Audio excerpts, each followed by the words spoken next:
thing is, what really, really people fail to see is emotional intelligence. EQ, baby. Yeah, and it works. It works along with your IQ and your EQ.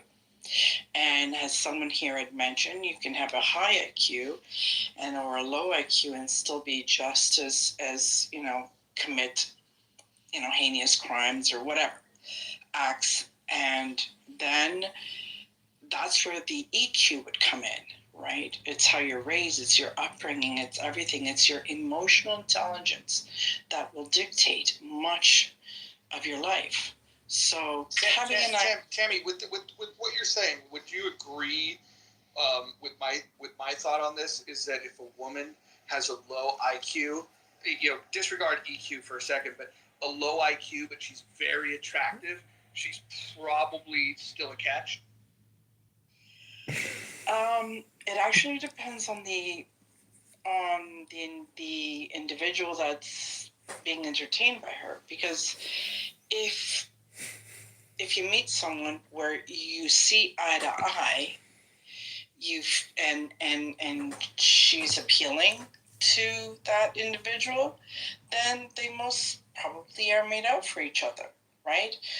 But I gotta believe sometimes opposites do attract, but in some cases you have to have a fundamental mutual EQ and IQ in order to have a successful partnership or companion. That's how I would see it. So, because I used to date this gorgeous guy and everything, but his emotional intelligence was just out the door, and it didn't matter how good looking he was, and it was like, I don't know. The uglier the guys are, sometimes they're the loveliest guys. That's my take. They have no choice. I feel you.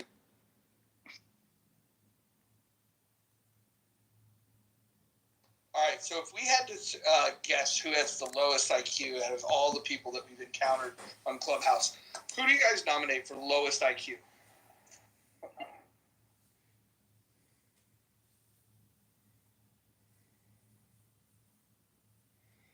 Oh, nobody wants to nominate anyone? I'm gonna think about it. What was the question? Sorry, Roger, I didn't hear you. Well, you're going to be my fucking nominee. That's for fucking sure. I have the lowest IQ in this. You go to CIA agent playing dumb again. All right. Someone suggested B-worm. I think that's an interesting. Hey, you be nice. I like her. You just don't understand the worm and brain. Her IQ have to be 62 or less. Have to be. I don't know, man. I would say her EQ is off the charts. She got into my DMs. You heard what Tammy said, like, opposites attract, but most of the time not. Like, maybe I might be at the same place.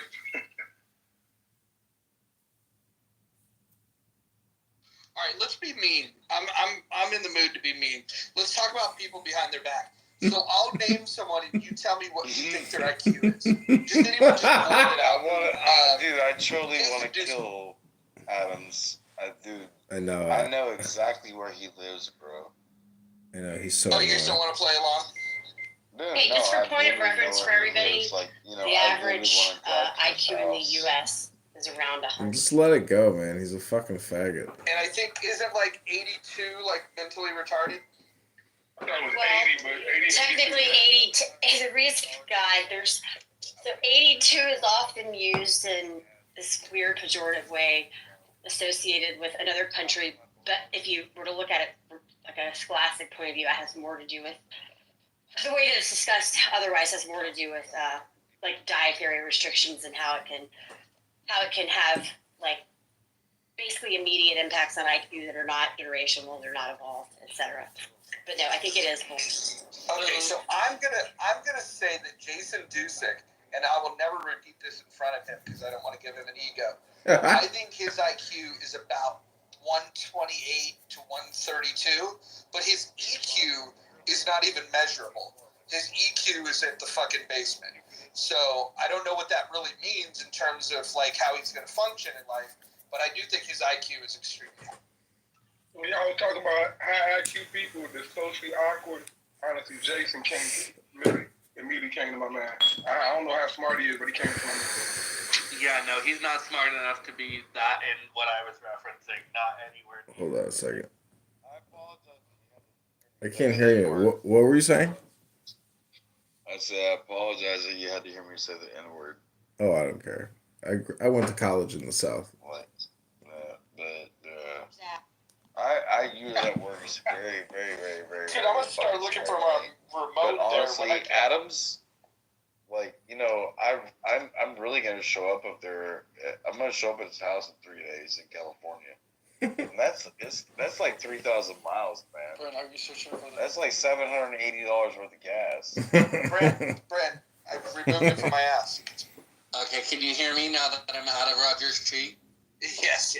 Oh, shit.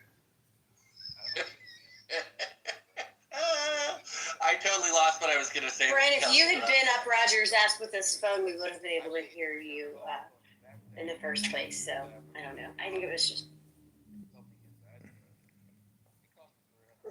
Just hit vibrate. Brent,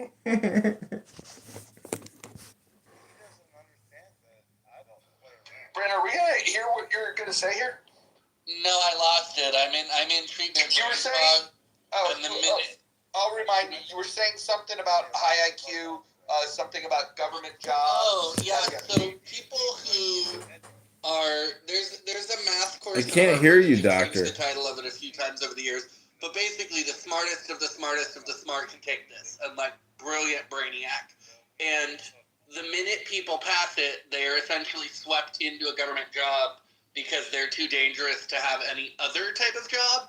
And those people are weirdos, like somebody that I had in front of me before, and she had catfish in her office in a fish tank that she would pet as stress relief.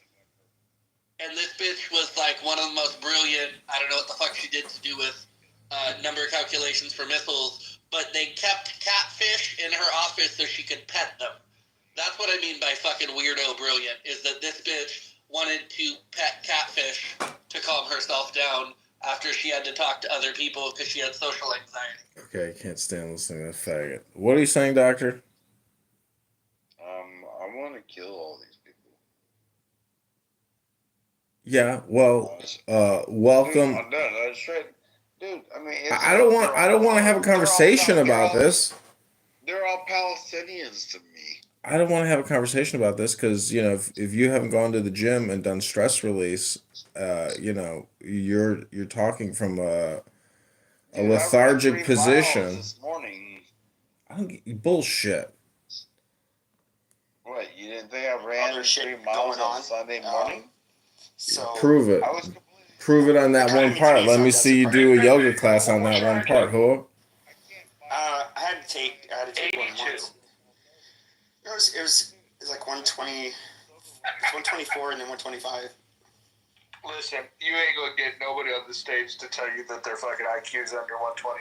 It's hilarious. No, but it's not. If you think about it, I went to college. I mean, what is it? That's generally gonna be between, depending on which major, it's gonna be between 105 and. I mean, when it comes to like people with both my parents were, you know, pretty. Well, my mom wasn't as successful, but did very well in college. But my dad is. I don't know, but it's not that high of an IQ for somebody that went through college. It's not like Harvard material. Who would have thunk? Okay. I'm gonna nominate for the highest IQ on the app. And you guys can tell me if you think that there's somebody smarter. I think Io, at least for the people that come in this room, I think he's probably the smartest person that comes in this room. Green is probably at least 20 points higher than I am. I would say that. You want to talk physics? I mean, in this subject, I mean, if you go to law, then Io loses. But of course, he got a particular subject. But I think this overall smart, I think Green is pretty fucking smart. I mean, I'm going to be honest. Out of people who, maybe he's not super frequent, but I'm guessing Hanson might have more the highest IQ. Y'all can hear me? Y'all can hear me? Brian, we can hear you. What's up? Brian, Brian, we were just talking about. Oh, Brian, we were just talking about high IQs. Right. And is there anybody in particular on this app that you think has got a particularly high IQ? Roger. Well, you know, well, I would say that your IQ must be super high for saying that. I mean, I think there's some people that you can. Who's that guy? John Laguerre? Like when you hear him speak. Nigeria. When you hear him speak, he comes off as somebody like a lot of professors at large state university. They were Ivy League educated. And seems like they can kind of have a conversation about. They have a lot of knowledge about a lot of things. But he seemed like one of those people that like, yeah, this is somebody who's very intelligent in comparison to most people. Man was formed soon. We got Chris. Y'all can hear me? Y'all can hear me? Yeah. They kicked me. They kicked me. They kicked me from the room. Mucho respeto, mis amigos. ¿Cómo se dice courage en español? Okay, share. How is it the worst? Can we just let him have his opinion and not waste our time? That's another way to handle it. Runaway is definitely a way that you would handle it. Exactly. I mean, you know, given their habits are instead of to confront the issues that are challenging, their habit is to run away. And that's what literally showing. I'm running away and I'm asking. I wasn't talking about you. I was talking about Kalisha, who is saying, you know what? Let us not have this conversation. Be quiet, Kate. Just stop what we're talking. Stop what we're talking. So the thing is, you gotta stop down. You gotta chill out, bro. You gotta chill. Why are you acting like a Rottweiler?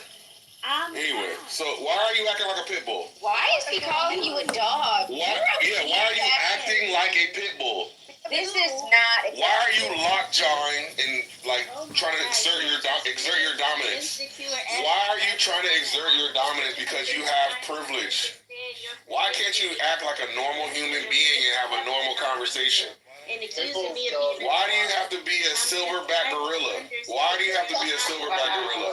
Why? I'm gonna keep going. I'm gonna keep making analogies to animalistic behavior until you stop. So why do you have to be a wild African hyena? Why do you have to be a wild Rottweiler? Why do you have to be a silverback gorilla always trying to dominate the fucking Sahara, right? We are in the Serengeti and you want to control. You're not the fucking big chihuahua. You are a dominant Rottweiler, silverback gorilla, and you gotta chill. Why can't you just chill? Why do you have to be, why do you gotta be so fucking silverbackish? Thank you. Anyway, so the whole idea is we're having a discussion about weed. Somebody says, let's not talk about it, and that seems to be very consistent behavior with a weed head. Thank you. Have a nice. Okay, so can you please now, because this is all I was trying to say before, is how is weed the worst? You said it's the worst thing. How is it the worst? You said you could share statistics and all of that shit. Could you share how you came to this conclusion? Yeah, so again, we can talk about it on a psychological level. We can talk about it on however a you holistic want. level. Shut up. Just shut up. We can talk about it on a criminalistic level. We can talk about it. Yeah, you gotta shut up. Sorry, you don't like when people tell you to shut up, but just shut up. You won't have to be told to shut up. If you don't shut up, if you just shut up, you won't have to be told to shut up, and you won't feel bad when people tell you to shut up. I don't. Just shut up.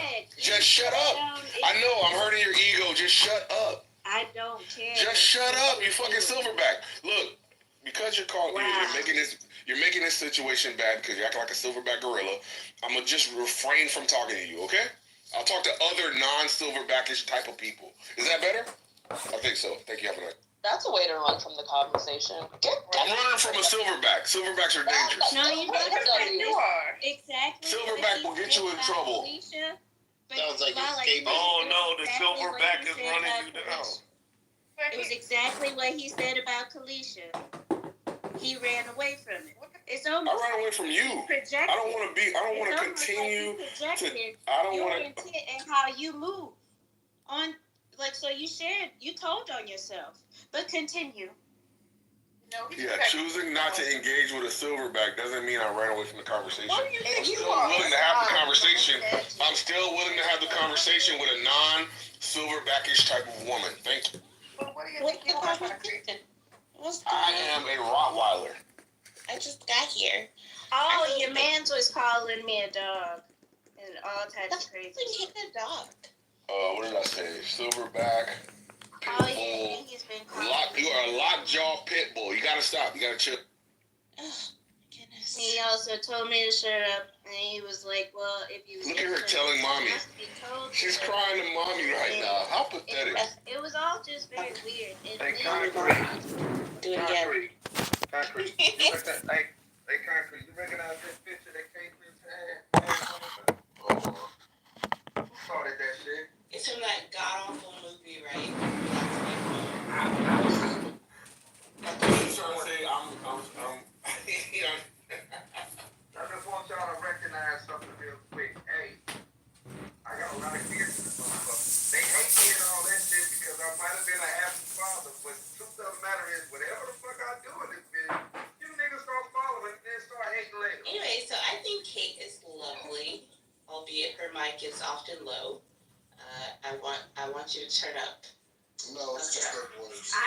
No, it is also this bullshit ass phone. I tried to get a new one, and they sent me the wrong size, so I am working on it, Tommy. Are you a small person? Are you like 5 foot? Fuck you! I'm not engaging with you now. You want to ask me a I see. question? That kind of makes sense.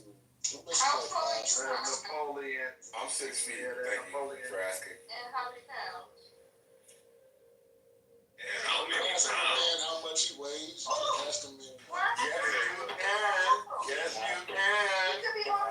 How much he weighs? If he's a black king, he should be able to answer the question. I'm going to the gym tomorrow. I haven't been to the gym in a minute. I'm going to go tomorrow and get myself. That is such an intimate question. Why don't you just ask him about his girth? I mean, it's so. Let's not do that. Thank you. There's nothing rude about it. I think tell us how much you weigh. Know what it smells like. Shit, we can. I mean. No, I'm sorry for engaging in atheism. I apologize. Fuck that. Like, if we asking questions like this, No, let's not. back. I'm sorry. You can go ahead and take my answers, questions, whatever. Well, I don't know. I'm gonna ask about the solidity of them. Actually, if I'm unable to kind of break up a fight, I often resort to comedy. You're welcome. And I don't take any pleasure. Thank you for your dry jokes. Once again, Tina. I want to say something. I don't take any pleasure in calling black women silverback gorillas or Rottweilers or pit bulls. I just find it. I just feel like we gotta calm down when we have these conversations. We gotta calm down in these conversations, and there's no reason for you to come out of your body because I'm saying some stuff that you don't like. It's okay for you to just chill. And if you get a little look. If you get a little upset, stop fine. If you get a little upset, if you get a little upset, that's fine. But just don't try to like control people with your fucking weird aggression because it is unnecessary. Again, you're ruining the conversation because you want to control the conversation, and you shouldn't want to do that. Because this nigga got problems, and I don't know how to fucking solve. Okay, so just for clarification, while he was calling me a dog, literally what he was accusing me of being aggressive and saying, all I was asking him was, how is weed the worst? Because that's what he was saying. Marijuana was the worst. So I was just curious. How was it the worst? And he accused me of being aggressive. Because I got excited and asked while he was still. Were you repeatedly over talking when I asked you to stop? Because you were accusing me of being aggressive. Oh, so then I decided to try to clarify my point, but You started acting like a dog only after I said you're acting like a dog? But you're literally over talking. Is that what happened? You were acting like a normal human being. You don't need no help, bro. All of a sudden, I said, stop acting like an animal. And then that's when you started acting like an animal? Actually, you said stop acting like an animal when I was saying, how is weed the worst? Yeah, were That, you like, repeating that was yourself literally my over and fucking over while I was question. trying to talk, yes or no?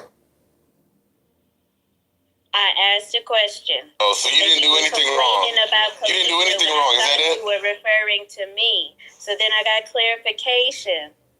But I was just trying to understand your position. And while you were accusing her of Check running, the chat, Kendo. you were So not you did actually anything wrong, right? engaging in what you had been speaking about. And what I was trying to get back to was what you had been speaking about because I was curious. But that whole time while I was trying to clarify that, you was calling me a gorilla and a dog. So you didn't do I anything just wrong, was trying right? to clarify that while you were insulting me. Yeah, so you weren't doing anything wrong. You're just an innocent victim, right? Is that it? Yes, I concur. I concur. Are you just an innocent victim, Kate? Well, I'm Nobody was bothering you. So other You were just innocently. I, It's you. I want to hear the lies come out of your mouth. I want to hear the lies come out of your mouth. Don't let other people lie for you. Don't let other people lie for you. Lie for your fucking self. You're a grown ass woman. You're trying to take them people to hell with you. keep telling on yourself. You want them people to lie to you. That's Hey, fucking Kendo, crazy, bro. Kendo, can you hear me? Anyway. You're emotional. Yeah, I can hear you, bro. Check the chat. Yeah. I just wanted to not hear that anymore. So I know that it's like really late and topics are scant, but we got to come up with something because in the absence of a topic, the people turn on each other. And since I like all the people, I want them to not do that. Well, you weren't here, but there was a topic. Yeah, it was a topic, and you Kate just didn't come let it in happen. your fat belly to just say anything. Okay. So just relax, bro. Like, What is it that you want me to do? what is it that you're? Do you want me to PTR my body? No, I don't. I want you to get out the way. Get out the way. Just get out the way. No, Kendo has fucking problems. No, you Kendo got has fucking problems. Okay, so you got a problem. tell me this. Tell me this. Tell me this. What? Tell me this. What? What was the topic on the table, What, Tina? black man? What was the topic on the What, black man? What? She doesn't know that she always does that. She doesn't. No, Yeah. actually, I went to hang out with my friends. Okay, and so and then when I you came back, what was the topic on the table? I came back and all I heard was And that's cool. That's all you heard, right? and doggish that. But I know Right. that in your ghetto, Right. in the bowels of the ghetto that you're from, it's Right. normal for men to speak that way to Stop women. Right. Yeah, but See, this this is way, abnormal. Yeah. So he made. It's abnormal. It's weird. How people were responding in the chat. No, don't gaslight it, bro. Don't gaslight It's not gaslighting. Other people were here while I was here. not you. Lady was here. He's talking about me. What's the problem, Kendo? What's the You problem? tell me, what's the topic? What's your problem? What's the topic? What's your What's problem? the topic? Stop Nah. trying to red herring all this So other shit. you make it What is about the me. fucking topic? Make it about Going? me. Shut up and tell me what the topic Don't is. do that. Tell me what the topic is. You Because tell you're me not answering the you question. tell me what the fuck your problem is. Tell me that. Tell me what the topic is. Hey, Kendo, ask me. I'll tell Also, you. All right, watch while this. we're at it. Now watch this. Nah. I was up the whole time. I was up the whole time in karaoke. I heard you saying my name 50 million times. It's a Every new time you day. said my fucking name, It's a new day. I sent a moon emoji to my friends. It's a and we new all, day. like, what We're the fuck not is the talking problem? about that. What the fuck is the problem? You don't want to talk about me saying my name? Focus. You don't want to talk about how many times you said my name? Focus. Can you focus? Can you focus? Why are you Are you spurting back? out? You Why are better? you spurting out? Why? All right. Can we get back to the topic? Because this is not. Yeah, because this is ridiculous. Yeah. She getting off. And Tina's talking about she don't want to hear the other shit, but anyway, so we were talking about weed, Tina. Same exact thing she complained about. Yeah, we Tina, we were talking about weed and how it is detrimental to the black community, and that's when Kay got all in her feelings and wanted to be like a piece of shit about it. No, I asked what he meant by it, but because he wasn't listening to me because he was also talking over me. Well, we were talking over each other, really. And was you talking over him? Off. So all I was trying to do was understand this point because he mentioned... You're an innocent victim. We got it. He mentioned that it was the worst thing. What's in a room full of fucking people, bro? Why we didn't just hear this. Why can't it's crazy. Be there? This is indicative of the problem in the black community. She thinks that she's gonna gaslight the entire fucking room. No, but Carpet, you were cutting her off. You were talking over me, just like you were talking over me. You are not a victim. You are an asshole, and you got treated like an asshole. No, she's a survivor. Sorry. She's a survivor. And you defending her is just gonna make it worse, and that's the sad part of it. No, she's a survivor. Because you called her you called her all types of names. Are you kidding me? This is why we fell in love. I said her behavior was that of a silverback gorilla. You still ain't give us the facts that we were looking for, though, because you want some Candace Owens type shit. Because I think we have a more interesting. I think we have a arguing about the run of events of what happened when all I was asking whole fucking time was, how is it bad? And then when he finally started to maybe talk about it, he goes, well, we could talk about it this way, or we could talk about it this way. And you know what I said? However you want. However you want. That's all I came off mic to say was, however you want. And then he chastised me again. But I was just trying to say, like, we don't have Somebody hug this woman. Somebody hug this woman so we can get this over with. Want to pick psychology, then we can talk about it from the psychological perspective. If you want to talk about it economically, we could do that. However the fuck you want. She really sees herself as a victim here. Can we just get her? I'm not saying it's about being a victim, but clearly you have a victim mentality because you keep bringing this shit up. You know, and what's so crazy is Lady understood what was going on. She was in the goo. She came up. She offered her part, which is honest about the problems associated with weed. And then she did something where she still had to show solidarity with Kalisha and her black womanhood. It's called balance. Concrete. I understand. It's called balance. I'm not gonna do this. I'm not gonna. Look, I understand. It's called balance. I heard you. Can you not do that? Well, you're not listening. I did hear you, and I'm responding. Balance like 15 times. You're doing what Kate did. You're doing exactly what Kate did, and now the fucking disease is spreading, right? Okay, Concrete, just keep going. All right, thank you. So the issue is, I think it's very interesting with the social solidarity at the cost of pure honesty, right? I'm not interested in balance when it costs us honesty, right? So that's. Okay. Go ahead. Go ahead, Lion. All right. So from the biological side, marijuana or cannabis, the effects of it on both genders, I could put it in the chat for you. It can cause the sperm decrease in males, a bit of erectile dysfunction, and also a few other things. In females, it actually creates a imbalanced pH level, and that's how you. This is excessive smoking, by the way. This is, regularly smoking this will throw you off, and you can start to stink.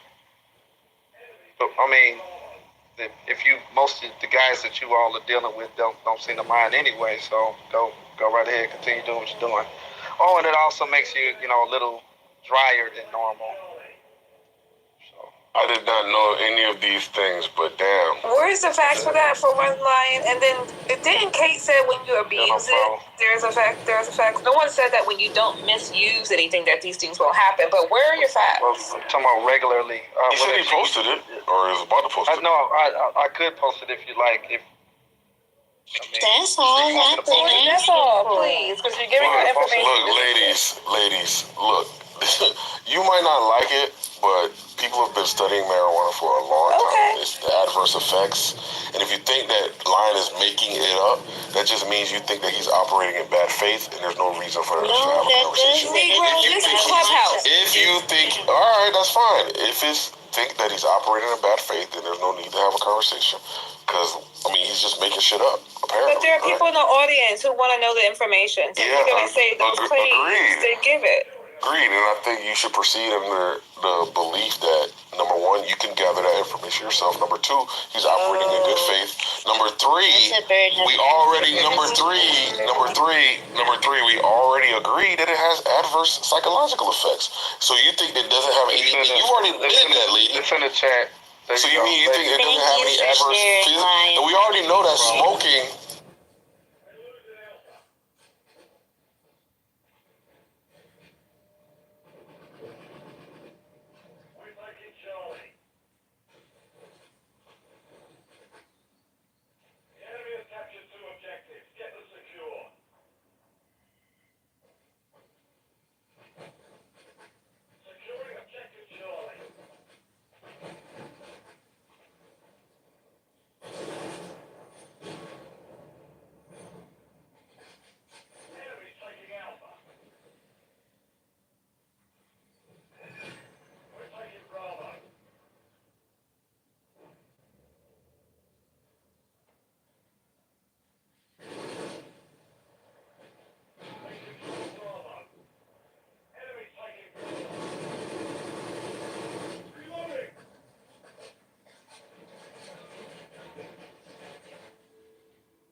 Let's get her done.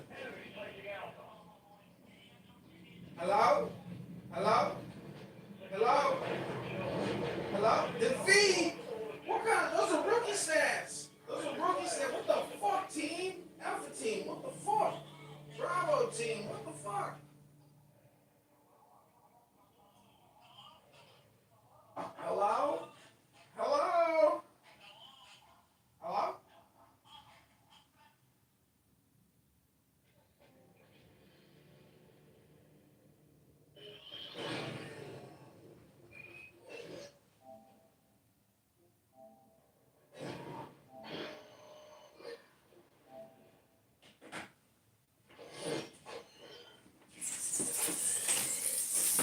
Hello? Hello? Who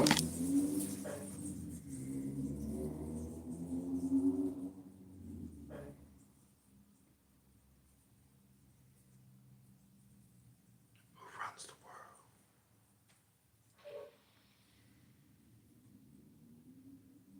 I didn't mean to cut you off. But it's like they all act like they're the biggest, baddest power, and we all know there's a higher power. So, you know, what are they doing? Are they just playing sports with us? Do they think this is soccer? I mean football? Goal! Waiting for you to react and jump on board. You need to jump on board a little bit more. You're not jumping on board fast enough, so they're waiting on you. Knowing we're the only being in the universe, according to them. Oh yeah, that's it. That's right. And then once we can convince them of that, we can just get rid of that angels and demons stuff. That we're the only beings in the universe. Would it be easier to say we're not the only beings on Earth that are humanoid? Then I would believe that more than that we're not the only beings in the universe. You know, that's what their narrative is, that we're the only beings in the universe. I really want them to like the idea. I want to kind of corner them to that corner with like, so you believe in religious texts, and you got all these different religious texts talking about there's these, even God. Is God not like some, I guess that's not another being, but his angels, right? Those are other life forms in this universe of God. So let's get like, I mean, whether we call them angels or aliens or whatever. Hey, bro, we already are saying they're there. We gotta put the real shit in it when you be talking about stuff.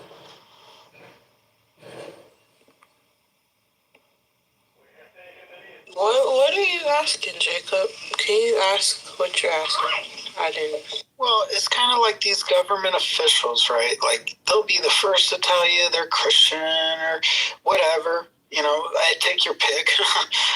But the idea is all those religions believe there's angels or aliens or other life forms in the universe, right? Than us. Angels or other life forms in the universe other than us, right? Is there other life forms in the universe? Well, that's what we're getting at. That's exactly what we're getting at, right? Like, how are they going to deny? How are they going to say there aren't any aliens when they say there are angels? Right? What about if they're a Christian, they should be saying, or even, you know, if they're Judaism or Muslim, they all believe in some other life forms other than humans. That God, like, we weren't the only thing God created. So where even is the argument? I keep getting interrupted by somebody asking questions about when I'm speaking. Whoever that is, you in the Matrix anyway, so unless that's me, I'm in the Matrix. No, it's both of us. I wonder, do people go into the Matrix at the same time ever, and then, but like they can hear each other, but everybody else can't hear them because they in the Matrix? I've heard that happen before. Yes, it's been happening more recently, for real. Like, people be hearing other people talking to me like, I didn't hear you, and everybody was like, I heard, I don't know what you talking about, and I'm like, what? Right, the audio went in and out. Jeannie also been saying that they've been, she said somebody sent a request and she watched it on her screen. She wasn't touching her phone, but it said a request to the stage. So my chats keep getting deleted before I hit send. Like something is really going on. Shit, let Jacob figure it out. You the only nigga that ain't. Damn, he ain't even no nigga. Wow. That's the crazy part. Watch it now. But, he the only one that's not. I should have said it like this. He the only one that's not in the Matrix, so he can figure this shit out and get everything copomatically, aesthetically. Know what I'm saying? Yeah. I love that word, bro. We're probably getting gang stalked in the waiting room. That was dope, right? Hey, you might have thrown a rhyme on that one. Oh, I'm definitely gonna do that, bro. Cope, man. Bars. Bro, that's the shit. Even with the bar shit, bro. Like, I'm thinking too hard. It's just like when people say bars, it's like, bro, I think about you ain't getting out these motherfuckers. Like, you gotta sit behind these motherfuckers. Why not chocolate bars? Yeah, like, why is right bars behind bars? There's the bars. Right bars behind bars so much I had to pass the bar. Bro, you ain't never been to jail, bro. Damn, I fed that shit again. When are you gonna just stop trying to jump where you weren't? Like, you're jumping ahead or something. Quit it. Like, you're doing too much, really, is all that keeps happening. I don't know why, but maybe I don't. White people go to jail sometimes in the tape. Yeah, that shit crazy, bro. I don't fuck with it, bro. He was detained, Lefty. He was detained. Man, they had me freaking having to take showers and shackles on my feet. And then back to my single cell little, whatever the fuck it was. Yeah, that shit crazy, bro. You know what I'm saying? Just what? That's what they do to end lovers. You be acting like every day somebody fucking with what you talking about, bro. Like, I know you here for fun and whatnot. I be forgetting that. But at times it's like, bro, you know that I really had to go through that experience, right? It's not like a metaphor. White person. I'm just reminding you. Yeah, because yes, I am. Sure. I'm just like all the other white people. I'm skin deep, right? You like a third-eyed white person. Like, you're third-eye woken as a white person. Like, you want to... I think that's what you got going on, bro. Like, your third eye open as a white... And you know, normally white people don't open their third eye. But you just happen to be... You know what I'm saying? So, when you were locked up, were you hanging around with colored people? They probably had you in cycles because outside of jail, you were doing too much with the colored. You can hang out with them, but don't. I need to be stopped. For real, like the assumptions of what's happened is wild, and we already know that like I'm an anomaly, and then we keep trying to throw me in some standard situations. It's like wow. No, I saw it on Netflix, so I can understand why all of a sudden this would become your fake story. You saw what on Netflix, man? What is it called? 60 Days In? 90 Days In? Oh, hell no. I love that show. Oh my gosh, it's so good. That shit make me... I hate that shit, bro. First 48, 60 days on first 48, same shit. Like, that's the new version of the first 48. I know what she talking about. That's not the same thing. On the first 48, it's close to volunteers. They're not volunteers. That other show on Netflix, they're volunteering for that. And then they cry about it. Wait a minute, volunteer. They be low-key trying to get the niggas to commit crimes. She telling the truth. Hey, that's a fact. I know. But I'm saying, like, who, like... They be mad. They be like, yo, jail is just all cool. Like, they get food and they can just chill. Like, I can do this, no sweat. Like, them be the main ones. They be like, yo, jail is easy. Like, it's a walk through the park. I can easily go to jail. And then they be crying like a motherfucker. Like, I hate 60 Days In because that shit is not real life, bro. That shit is stupid and fake. And if you really know, nigga, you will turn that shit the fuck up. Oh my gosh. So, Man, jail is easy. I don't know what you're on talking. Man, I be reading the dictionary and Bible in there every day. All right, do you guys I know y'all heard Mara talking with her to find that. She sound like she in the toilet though. Alright, bro, like, Okay, so do you guys remember the episode when the cop became like... Turn your microphone on. Get that mic up. Okay, never mind. Man, she said, do y'all remember it then? Do we remember what woman was easy, man? Jail is too easy. The guy, when he was like a corrections officer, and then he was like the leader, like he became like the top like official in jail on 60 Days In. What season you talking about? You talking about the one with the black nigga? Yes. Oh my God. You talking the black dude that was taking everybody? Yes. That nigga. How black was he? Crimes, bro. He should have really been in jail. He was being. He was doing what they were asking him to do to cause crime. Like he's a criminal. The one white dude stayed extra time. Like he did the 60 days. Yeah, that's like 90 days to take like people that stayed longer. They told bro, they said you so good at it. You so good at this. Would you gonna give you overtime for a second season? That's how they really worded this shit. Like, not how they worded it. Right. That's how they played it to him. They was like, bro, like, you can play another whole season if you want to. He was like, shit. I remember it, yeah. I got nothing better to do. Let me stay in here. Hey, would y'all do that 60 days? For what? Hell no. Fucking be locked. Yeah, but did he get in trouble at the end? 30,000 at the end of it. Would you do it for 30,000? Bro, you gotta make it through the whole circle. If you bounce out before the 60 days over with, you don't even get the whole paycheck. I'm with somebody apply to me for 30,000 and talk to me any type of way. You get paid for snitching. Crazy, dude. What? But see, y'all gonna be in the camera rubbing y'all stomach. Guys. Y'all niggas gonna be in the camera rubbing y'all stomach, giving the shit. Get out of here. Help me. I had my hair raised for 2 hours. Where y'all at? Bro. Yeah, come on, like, nigga, catch a case. You wanna see what that shit like? Go break a law, nigga. You ain't gotta sign up for no TV show.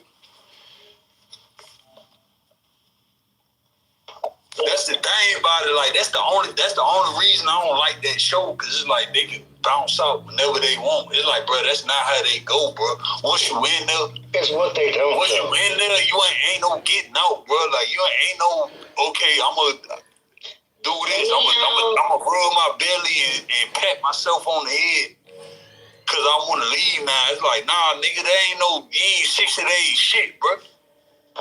They got the best snitches on both shows, though. Yeah, you're right, Kojak. You're right about that. They be telling. So maybe 48 is the worst, though, bro. Oh my God! They could be like, all right. You gotta get them the cigarette. Nep. Once you pull out them cigarettes, you know it's over. It's over with. When a nigga like me walk up on you like, bro, what you was just doing in front of that camera? What you was just rubbing your belly and patting you? What's that about? Now you in trouble now. Then that's when they go to the solo room and the niggas like, I don't know who that is. What you doing, bro? Like, what you just told that camera, bro? Like, nah, ain't no hold on, nah, bro. Like, what's that about? And bro, about to stab the shit out. Like, allegedly, what you playing with, bro? You did that shit for a little bit. You did that shit for a little bitty at $10,000. You put your life on the line and you ain't make it even half of the 60, bro. Like, niggas be, that's the only thing I don't like about that show, bro.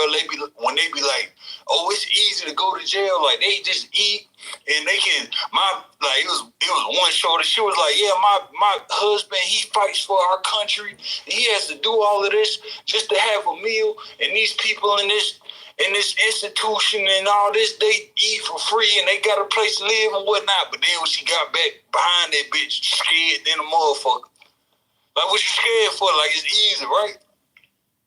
And you a lady, like, yeah, it's like the lady part of the prison system ain't half as bad as, like, what bro was talking about, like, you talking about the Mexican nigga, like, he was, like, nigga, you signing up to do 60 days for 10 bands, damn near almost got killed.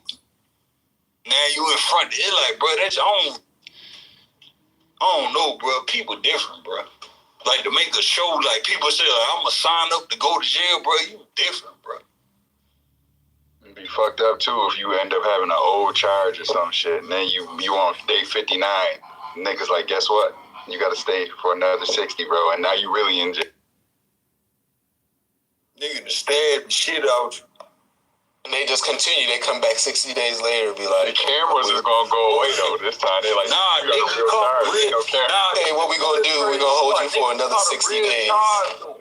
Dude caught a real charge in that joint. It was one episode, dude caught a real charge, and it was like, bro, like, you could really get, it's like, yeah, we doing TV show shit, but what you just did, you can get time behind that shit. Was he, like, smoking weed or something? Bro, it was some bullshit, bro. It's like, bro, why would you sign yourself up to do this, bro? It's like what gets me is how I think it was a lesbian signed up for the show or something. Fine ass one. She was born. I already know what you're talking about. Fell in love with one of the inmates. I was like, what the fuck? Yeah, I remember that one. And she told her, she was like, I'm part of this shit. And she was like, I'm doing some spy shit. Yeah, she took it as a joke. Cause when they sat down to talk to her, she took all that shit as a joke. She was like, hey man, I'm just Wait, she took all that shit as a joke. It's like, bro, like you. No, not only she exposed herself, she exposed all the other people that was in there with her. What the fucking rat? That's what I'm saying. It's like, bro, you know how many people could have got stabbed in that show? That's why they tell them to rub their stomach and pat their head in front of the camera. Cause it's like, bro, like, nigga might kill you within these 60 days. You might get killed for real. Cause you ain't here telling and giving up information and from how the system works, what they understand from the criminals. When you telling on some shit that has some criminality involved with it, that's not hey, we just gonna ignore that and you can get away with it. It's like, bro, like somebody might really do you like that for real. But at the same time, though, what's wrong with snitching, man? We need to clean up the community. Ain't nothing wrong with it. Ain't nothing wrong with it, bro. Like, ain't nothing wrong with it, bro. You want to snitch? You want to snitch? That mean you a criminal. Stay a little bit longer. You want to snitch? That mean you a criminal, bro. These people are criminals, bro. These ordinary people, bro. Like the 60 days in people, they ordinary people signing up to go to jail because however they feel. Like some of them feel like jail easy and it's just a walk through the park. Some people feel like, oh, they want to correct the way the jail system and all that. Like they all got that, but they at the end of it, they all signing up to go do some shit for 60 days, bro. The first 5 days gonna fuck you up for one, depending on where you at. It's like, bro, like you really want to sign up for a paycheck. They get paid too. You make it the whole 60, you get the whole paycheck. They all get paid. Like if you don't, like say if you do, you know what I'm saying, pat your belly and rub your head, or pat your head and rub your belly, you ain't gonna get that whole check, bro, because you ain't make it the whole 60. So they in there for a paycheck, and they telling us, so they getting paid. That's like what's that shit? Damn, what's that shit? It used to pop up on the TV. Crime Stoppers. I want to know how the hell do they get all this damn footage, though, bro? Where are the cameras? Cameras in the jail, bro. Yeah, if you remember, like, the first episode, you'd see people, like, walk right up to the camera and kind of look at it, so it definitely can't be too hidden. Bro, you were Crime Stoppers. Like, this Crime Stoppers, but they said, hey, let's put it on TV now. I remember shit like that. Hey, if you know anything about this, call this number. Like, they should have like that commercial will pop up on the TV. Call this number. If you know this just happened, if you know anything about it, call this number. Now you can do 60 days, because that's what a lot of them niggas be doing. They be, I know where the shank at. I found out who bringing in the dope. I found out who the... Bro, that camera footage look like there's a cameraman like walking like right behind him. You know what I'm talking about? I've never seen the show. There's no cameraman. It's only like sticking at the wall or something. Yeah, I've It's seen known the show. to record production during anything on TV, so you just won't see that. That's part of the game, is not to show you the production. Yeah, I'm just saying the footage should be like so up and close. Bro, who the fuck want to go to jail for a check, bro? Like, even because you know, majority of them don't even be finding out. They just go. They go for a check. It's like, bro, ain't no amount of money in the world you can pay me to go to jail. Like, hell no. Like, I don't, fuck no. Like, even if I ain't telling, it's like, bro, like, they're gonna be on TV. For 60 days, we got this amount of money for you, but you gotta go to jail for 60 days. It's like, bro, hell, like, fuck your money, bro. Like, fuck that shit, bro. Like, your life really that prosperous, you'll just go to jail for a check. Life just so great. Like, life just shining. It wasn't always like that. Some of them would, like, go because they wanted to be, like, cops or security guards or stupid ass shit, so they had to want to go prove themselves that they're tough. Or they remember one already was a cop. One of the women already was working. Was like you arrested, super masculine, and had to prove she was like 5'0" and like weight 110. We talking about 60 days in, bro. You talking about cops? You talking about that episode of Cops? No, I ain't on Cops and you arrested, bro. We talking about 60 days in.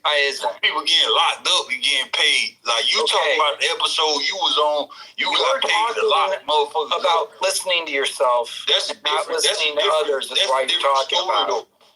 Yeah, but it is why you're talking what you talk when I'm talking about the same show you're talking about, and tell me I ain't talking about the show you're talking about. No, I'm talking about when you was on that show, Cops, bro. You act like ain't nobody seen that episode you was on, bro. I was on that episode. Like, bro, I know what you're talking about, bro. You're right. My bad. It's different, bro. Bad boys, what you gonna do? What you gonna do when they come for you? Fire all my shots. Pause.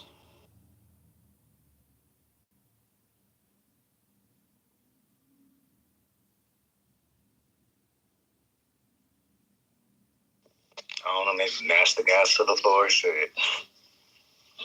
See how that works. So, if you're unarmed with no criminal records, you better fucking try to get away as quick as possible, because those are the ones they like to get. How y'all feel about that flat earth? Seem to find the violent ones to arrest. You know why they're all unarmed blacks with promising futures and fucking no criminal records. Hey.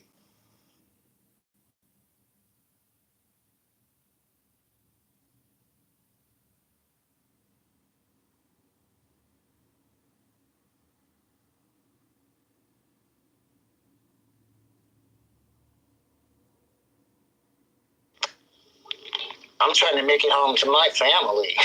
Risk my life. Please. We protect property and business, not people.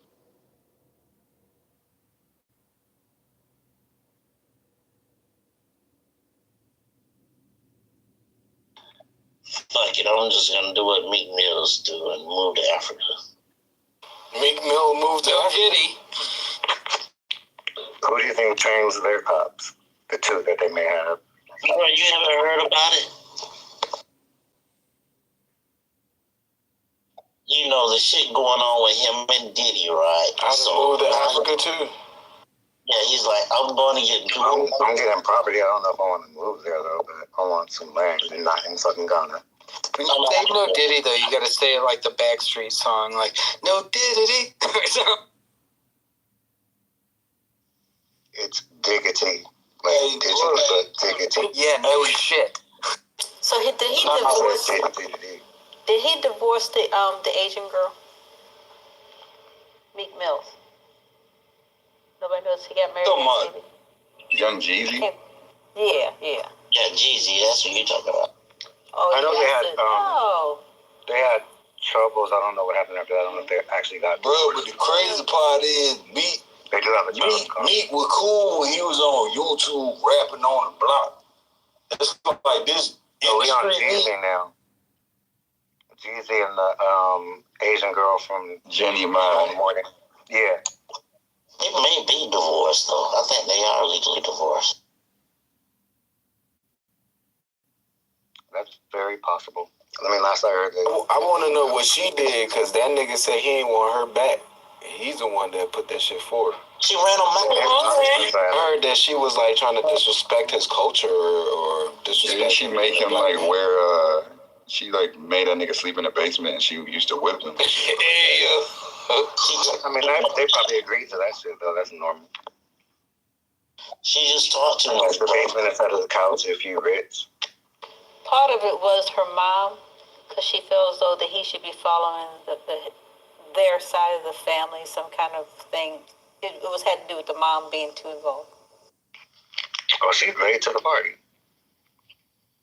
They could buy her own fucking crib or whatever. Like they got so much money. Like I don't get it. Or get a house big enough where she got to walk too far to fucking get to y'all. Some shit. Or make her think that you live in there, but y'all really don't even fucking live there. That nigga Jeezy ate one fortune cookie and thought he was in love. They said that they believed that she was cranking that dude that used to play Superman and shit. Cause he was he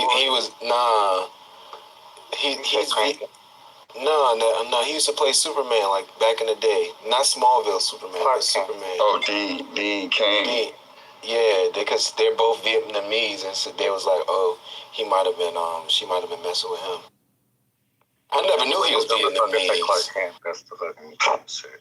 That's the name of the show, isn't it? I think was it Clark? It was Lois and Clark.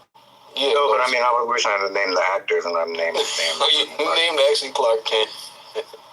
I thought you was trying to name the show. No, I was trying to name the actor. This nigga Kenchi talking about she fed him a dog. He's sick.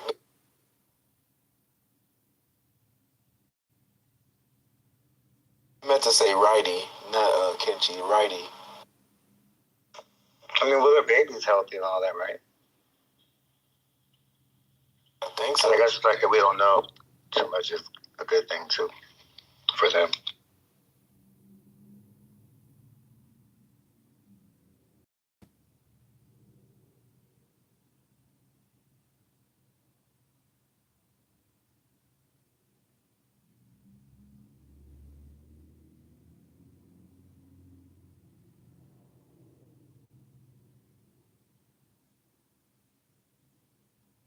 I still think Jeezy came up, though. He came up through the whole situation.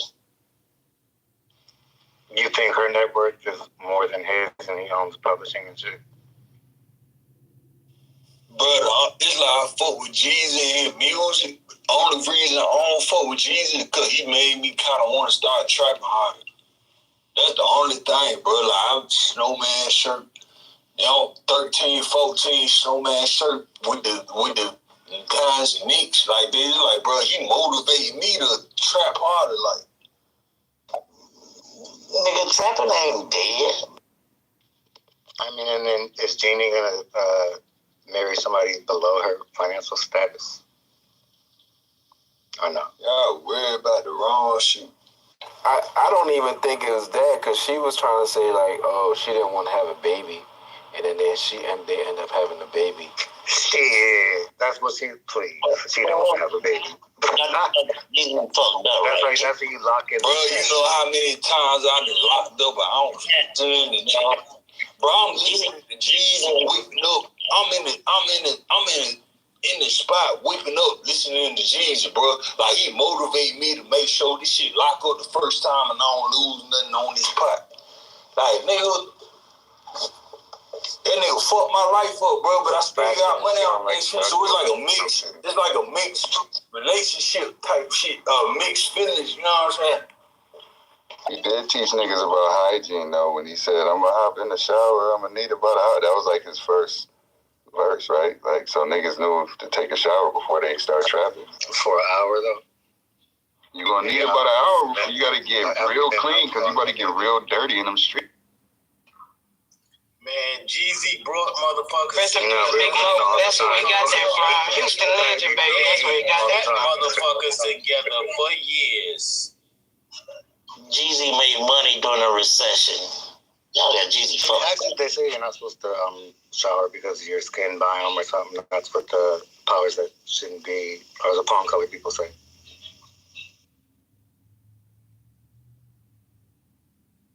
I mean, there's some truth to that, but I think they take it to an extreme. But yeah, try to be as clean as possible. If you stay ready, you ain't got to get ready.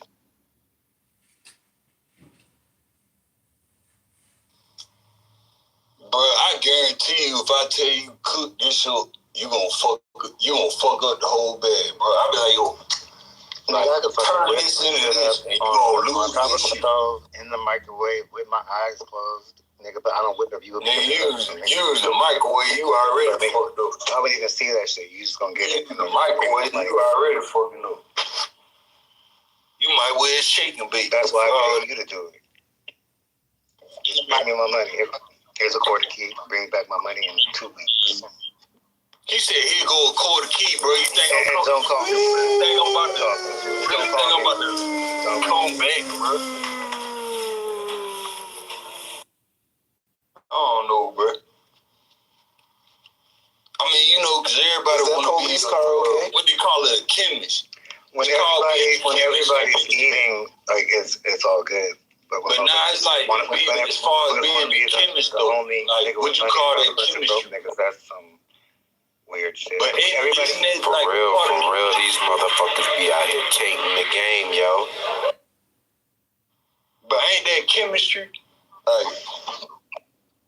I mean, part of that is because when they did like a massive lockup of everyone, they got like pretty much all the motherfuckers that were running the block. So you got like the next generation without, they didn't know what you're talking about, bro. I don't know what they're talking about. I'm talking about how to lock up something. Like, I'm talking about how to lock up work. You talking about motherfuckers running the block. I'm talking about chemistry, bro. Like, I'm talking about being a chemist. We moved past whipping up some fucking crack. That's simple chemistry. Hey, Lefty, they don't smoke crack down here no more. They on that designer drug down here, bro. They ain't got nothing to do with no chemistry, bro. At the store one day, this lady approached me. She was like, did I want to have some fun or whatever, and do I do crack? I was like, what the fuck? People still do that shit. If I did, wouldn't people hurt? But you ever heard of losing work? Like, you try to cook something up and you done lost some weight on it? I mean, I've seen, You don't use Pyrex. That's a no. That's a no. And that shit cracks and your shit goes all over the place. That's why you need to spend the extra $2. Hey, man, shut the fuck up, man. Jars, mayonnaise jars. Nigga, get you some fucking Pyrex. Last for fucking ever. And can handle this nigga saying words he learned off a song, bro. But no, I ain't heard it. You saying shit you heard off a song, bro. It's in air in the water. If it's still in the water, you can get it back. Allegedly.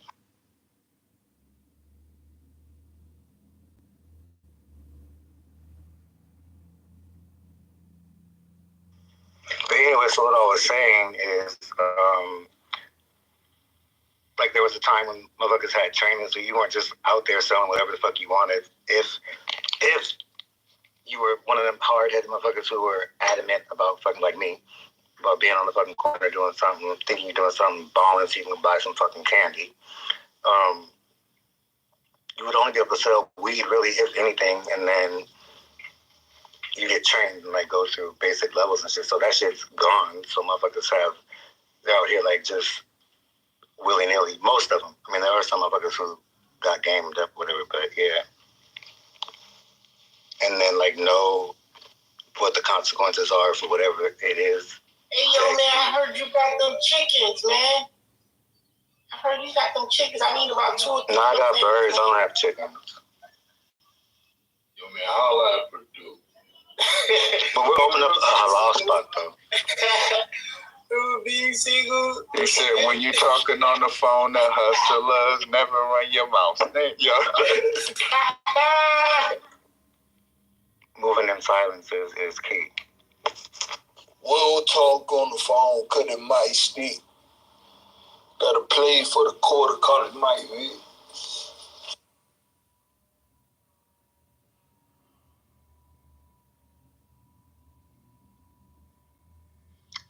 I'm trying to think of this fucking.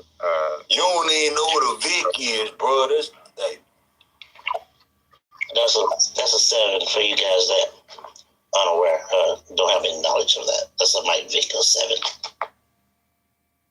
Some people should be old enough to know what a Vic is, bro. Like a Vic, yeah. Then it's like funny, like outside of it being street. My bad, go ahead. Nah, you good. I was troll. I know you about to troll, but I was like, it's funny how they like. When the fuck did you ever find it interesting that it went from a Vic, how even like for Tree, I ain't saying for all the other extreme drugs, it went from a Vic to a KD. I remember I saying that wrong. I never heard of it. What's KD Jersey? No, not KD. I'm saying that wrong. A Vic is a 7. The KD is 3.5. 3.5 is a 8. Yeah. That's why I said it wrong. That's why I got No, I have no idea what. I never heard of it. You never heard of it? Hey, man, shut up. Telling the game like that. Nah, this nigga supposed to know what the fuck. No, not you, Wise. You never heard of a KD? You think them niggas don't be on you? If they want to watch you, they doing more than what the fuck you think. Especially with LRADs, they do whatever the fuck they want. And then the FBI got the nerve to give LRADs to the motherfucking cops and then tell them not to fucking tell anybody. Like, we're not going to fucking find out about that shit. But you can't turn. Basically, what an LRAD does, it imitates a cell tower. So basically, with that device, and they can grab the information from anyone's phone within a 1 mile circumference of wherever that cell tower is. So they can basically clone a cell tower and do whatever the fuck they want with your information. They can fucking act as you, receive calls on your behalf if they want to. Like, oh, that shit ain't nothing limited with that. Basically, so when y'all was doing that illegal shit, y'all wore masks.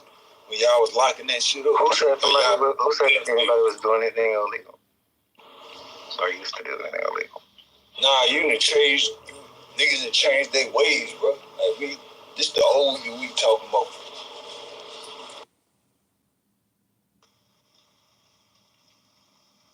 Okay, wait, what's the question though? How do you get that ARAB money? You get them to fucking import the fucking heroin. That's what you do. And they get you money. You should be getting like at least $100 grand for being a fucking what do they call transporters or whatever? There's a term for it. I can't think of it right now. But anyway, yeah, that's how that works. Or are you talking about the corner store ones?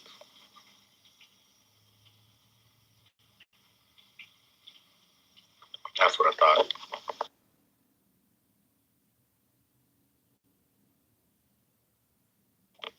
See, I don't know. Nobody was wearing masks though, Lefty. I know for some reason, like before I was, probably like in the 70s, 60s, allegedly women would be naked with masks and gloves on. Hey, yo, Kaz, is that you talking, bro? That would be me talking. Shut the fuck up, man. Don't nobody want to hear that shit. You shut the fuck up. But change the subject. Bitch.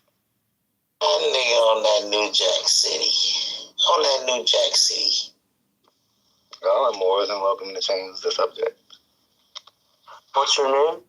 Read the room. Matter what's your name? When you get to court, they got your AKA, y'all niggas be dumb as fuck. You ain't hiding shit.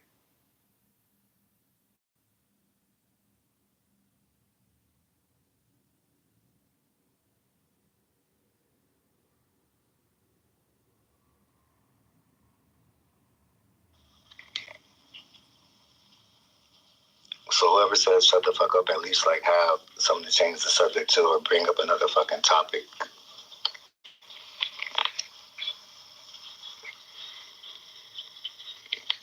I'm gonna go back to my microphone where y'all can't hear me. Well, I just got some news. It says one of Africa's largest churches in Omdurman has been bombed and burned by Sudanese armed forces in Sudan. That's bullshit. Where's there's probably something going on, but they're trying to say Sudanese people bomb their own shit when we already know what's going on in South Sudan. Is that the region you're talking about? Where's Tasneem?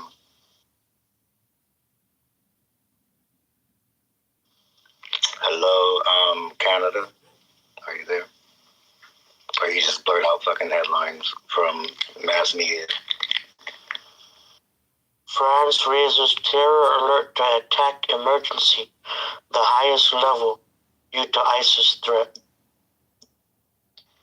You mean ISIS that the United States founded and funded, and the 1,500 members that they can't seem to fucking get under control, but they can control all of us over here, and we got home court advantage, or whatever the fuck you want to call it.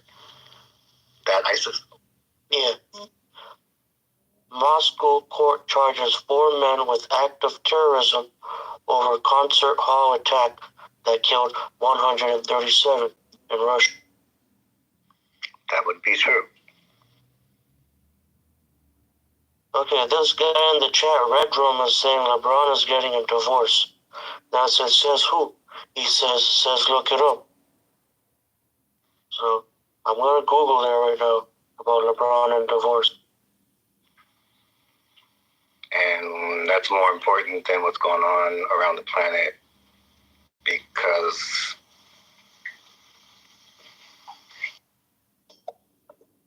he's King James. Yeah, it's not on Google. This guy is lying. See, there you go again. You're reading fucking mainstream media headlines and entertaining. No, those other headlines I gave you were not made. Hey, if it's in the chat, leave it in the chat. You know the rules, guy.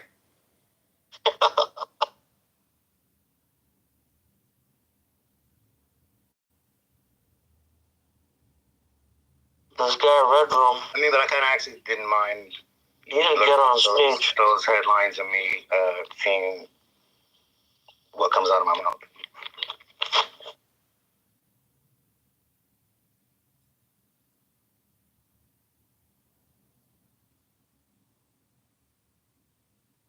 Red Room, you're gonna like this one. Scientists are getting closer to creating human embryos using the DNA of 2 men and no woman. You really think they actually don't make humans already? They've been doing that shit. Without them little machine pods, whatever, they got all them little baby or fake uteruses, basically. Electronic, digital uteruses, or whatever the fuck you want to call that shit, them little demonic ass things. Oh, it's for the good of humanity. Everything we do is to help humanity. Earth hit by severe G4 geomagnetic storm. I heard about that, but what's crazy is all my electronics is working. I ain't got a fucking problem.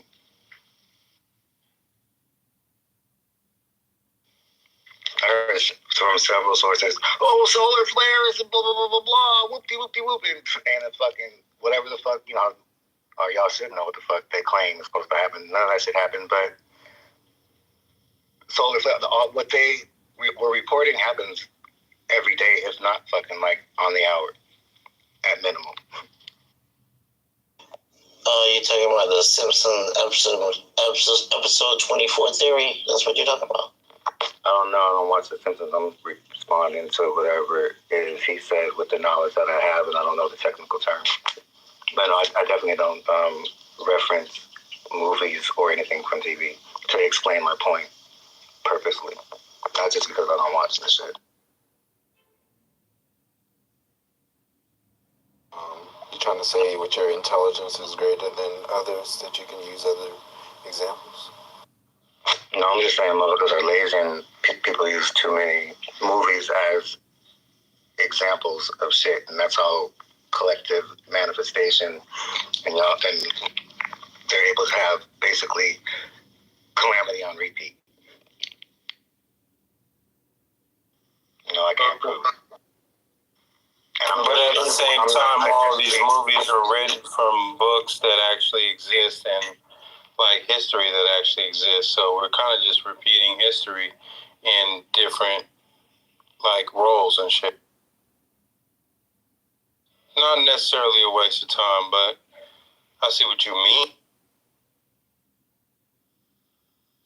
I don't disagree with what you said. Hey, I got something.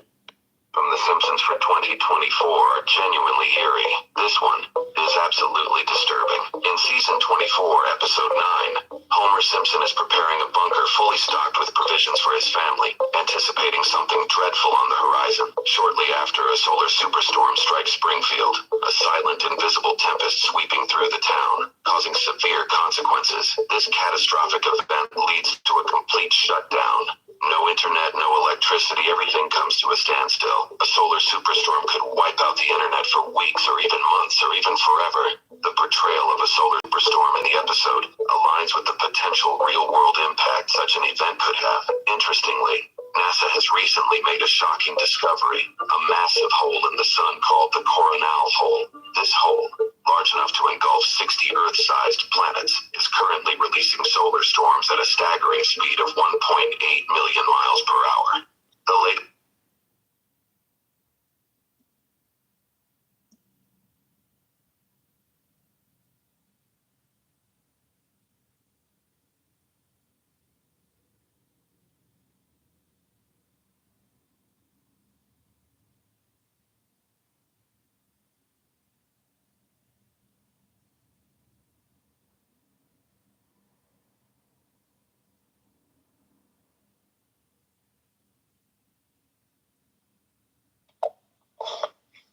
Mic check, 1, 2, 1, 2.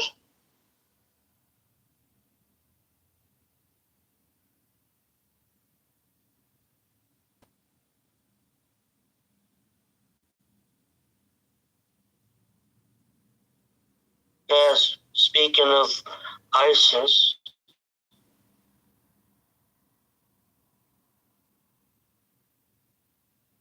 Tested.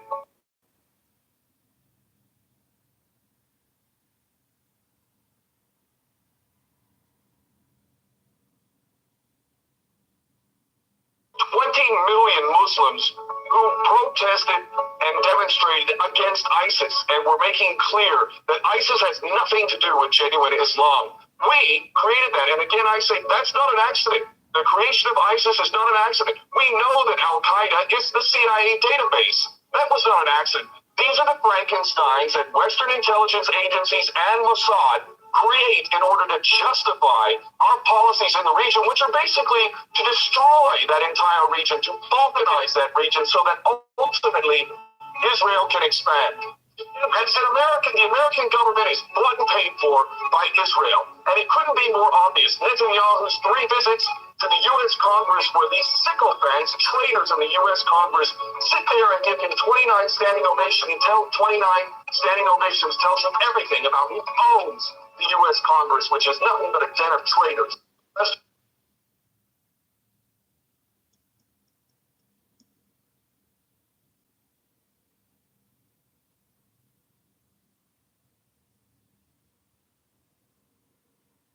I got one more for you.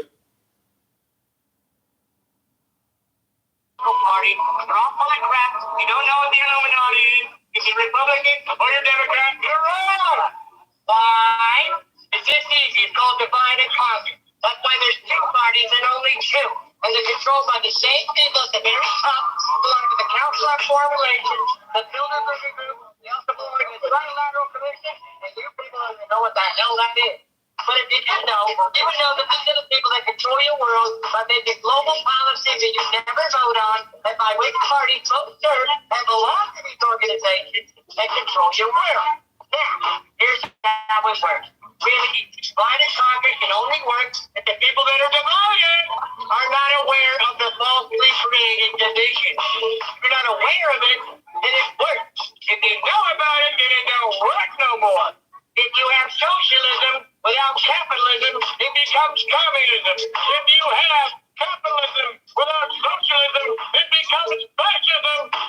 just that easy. That's all you need to know. That's why Masonic symbols are all over your freaking money. But you don't pay attention. Ridiculous. You understand?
I got one regarding the Arctic.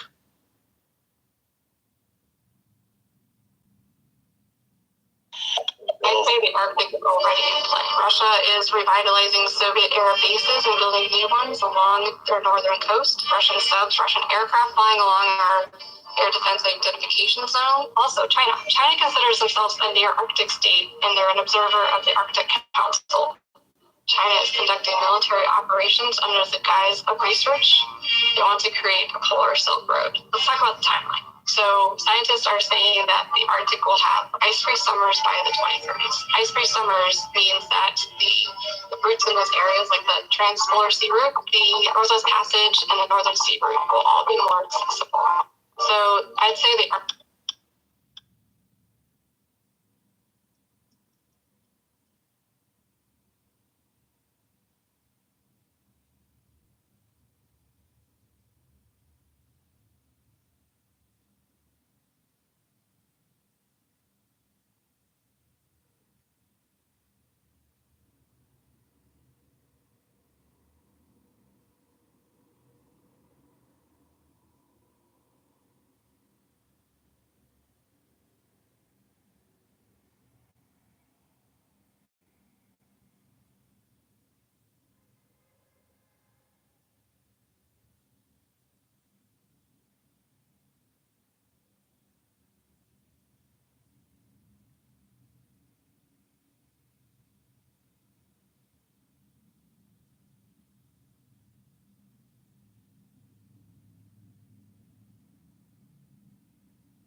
Check 1, 2.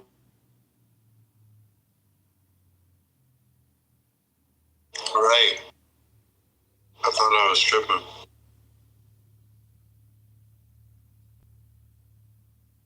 So what are the 7 countries that govern Antarctica?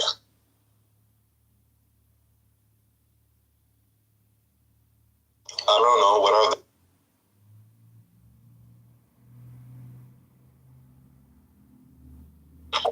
Google it.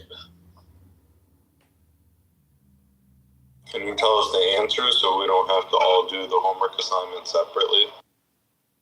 I think we all have ways you can do what Google does.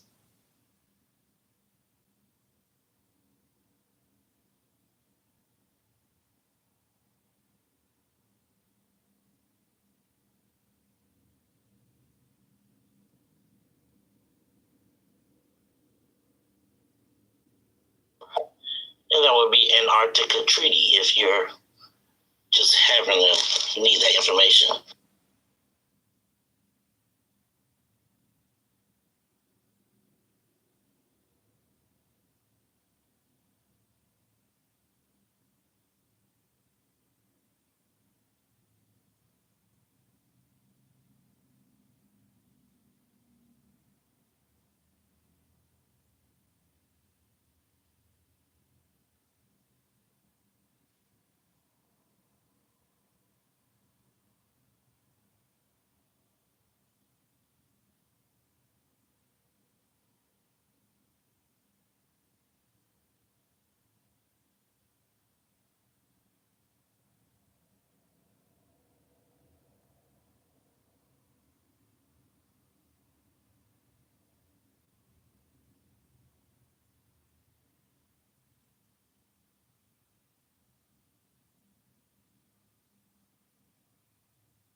What up, Sherry? Hey, what's up, Unity? What are you guys doing? I don't know. I saw the link at the top. I don't know if someone can play that. It looks. I think I heard part of it one time. Seemed interesting. Oh, so you guys are looking for someone to play the link? Give me a second. Let me see what I could do.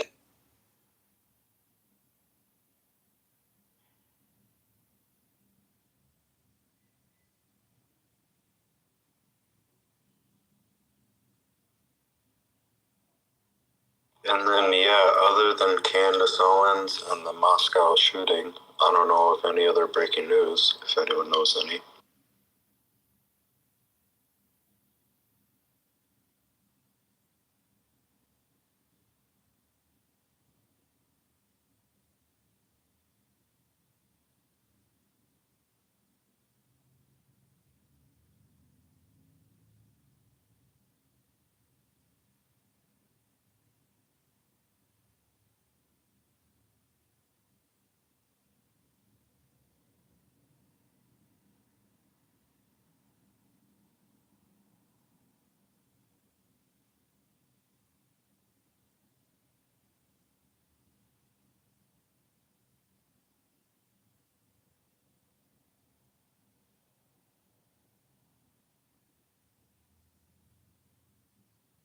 Did anyone talk about Kate Middleton's cancer diagnosis? Did y'all talk about? I haven't been on practically all week, so I don't even know what's going on Clubhouse this week, but I'm listening and I'm trying to pull this video up for you. Oh, okay, appreciate you. Yeah, I don't know what's going on. I feel bad for her. Except there's too many people that are involved in the optics of that family that you never know. So the reason I say it like that is, let's say she had something and it was benign, meaning well, I mean, whatever. Let's just say she has something benign. They cut it out, and now she's good. They could be publishing headlines like, "Oh, she had cancer," or "She has cancer," and like they really just cut out some like lump or something. So I don't know. I don't know what's going on. If anyone knows.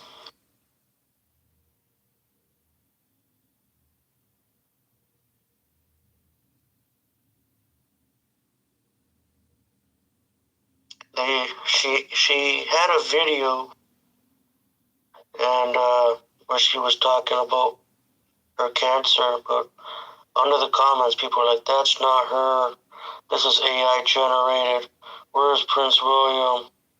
So why isn't he beside her? So who knows what's up? Mm-hmm.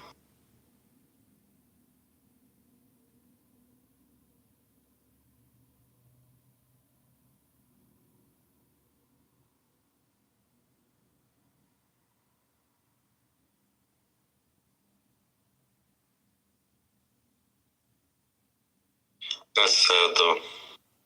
Okay, Unity. So this thing is 3 hours and some change. I know, that's crazy. I want to see, before we even play that one, maybe we can get like a summary one. A synopsis? Okay. Yeah. I'll see if I can get a shorter one. Give me 1 sec, because yeah, we're not about to do that. Give me.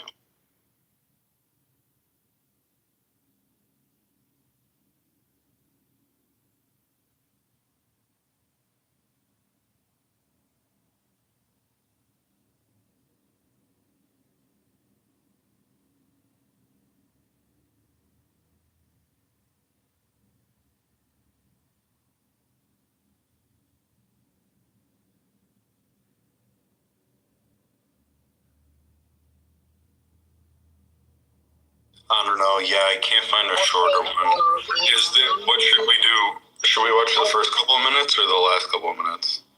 All right, so First couple of minutes is lit. I'm pretty sure. all right, so I think y'all want to do first couple minutes. If you want to do the first couple minutes in the chat, put a 1. If you want to do the last couple minutes, put a 2. Dang, is anybody here? Anybody? I hope you. Well, since he suggested the first 2, I mean, it's only 2 minutes. Why not? So at the end, we'll probably people would miss the shit. Yeah, Unity is a good judge of things, so we'll go with the first. So, how many minutes do you think, Unity? Yeah, maybe we'll try 2 minutes. 2 minutes. Yeah. All right, so let me just set it real quick, and I'll unmute with the minutes.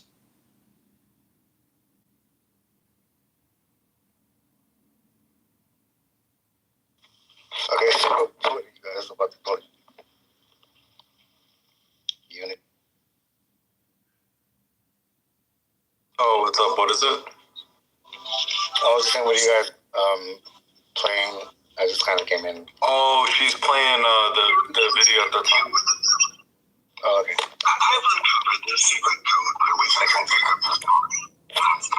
These are some very plain questions. I demand that you give me direct and truthful answers. Are you ready for the interview, Mr. Devil? Yes, I am. But you must address me with more respect. During this interview, you will address me as Your Majesty. By what right do you demand such royal respect? You should know I control 98% of the people of your world. Do you not think that entitles me to rate as royalty? I'm sorry, pause. I have heard this. Yes, Unity, you are so fucking right. Anyone else, get the link at the top. It's worth a listen to. I forgot how wild this interview is. But yes, let's continue. Proof of your claim? Yes, plenty of it. Of what does your proof consist? Many things. If you want answers, you will address me as Your Majesty.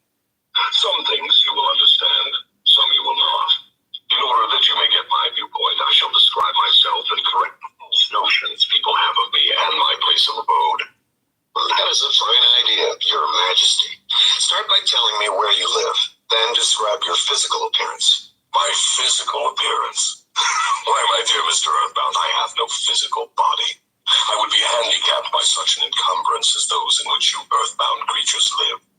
I consist of negative energy, and I live in the minds of people who fear me. I also occupy 1/2 of every atom of physical matter and every unit of mental and physical energy. Perhaps you will better understand my nature if I tell you I am the negative portion of the atom. Oh, I see what you're preparing to claim.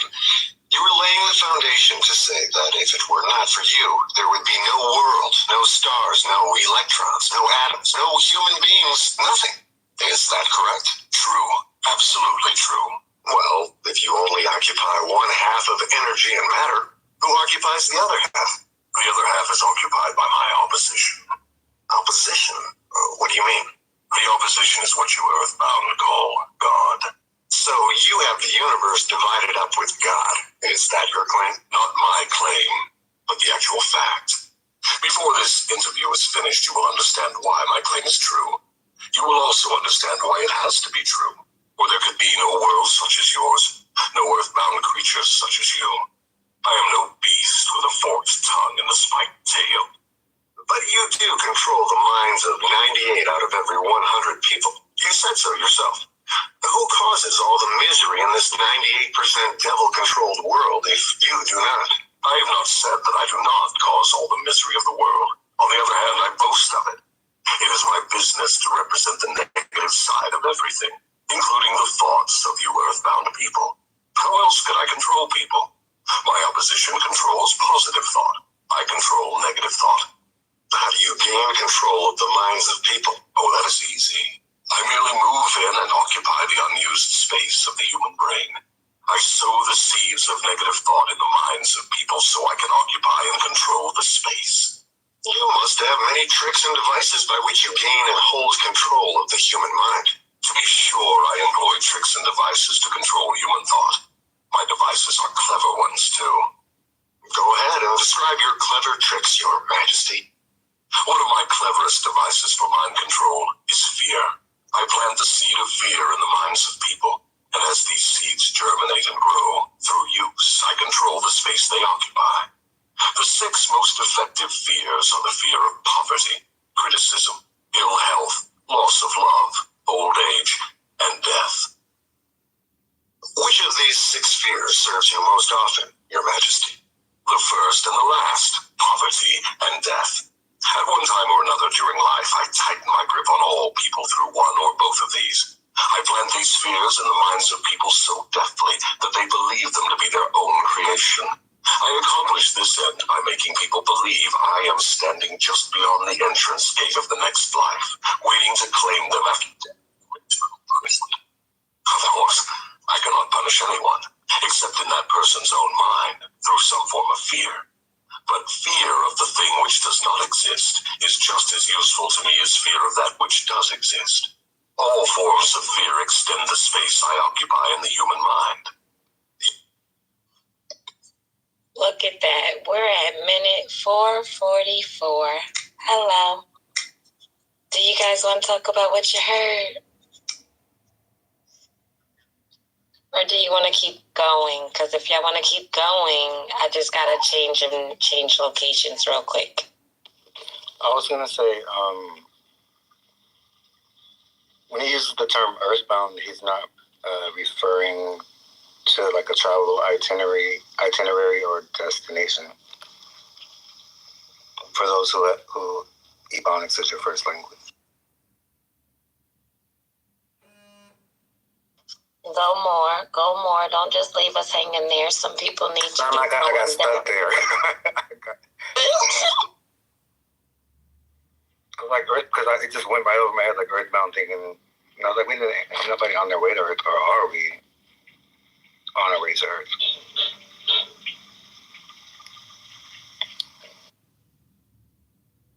All right, guys, y'all bear with me where I move my location. Give me about like 3. Not even. I'm sure we'll manage to babble, or at least I'll try.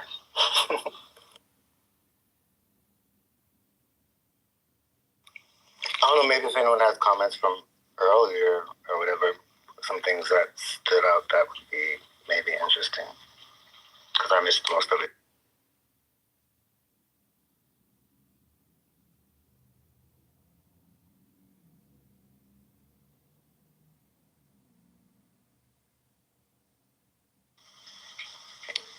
It's like kind of interesting and then annoying at the same time for me. I don't know, annoying is not the right word I gotta think of.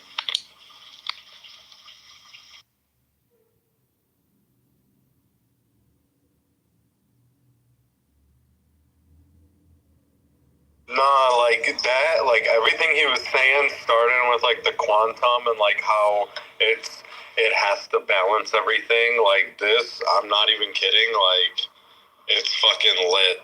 Like literally what he's saying to me, it's lit. I don't know if anyone's following along his logic, except he doesn't even call it God. He calls it the opposition, which is actually what the word Satan means.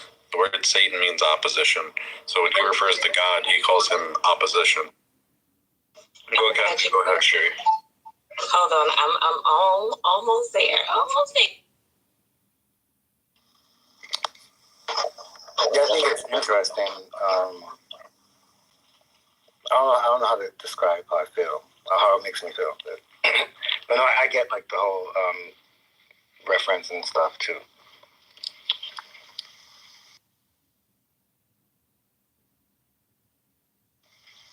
He contradicts himself like God though too, a couple times.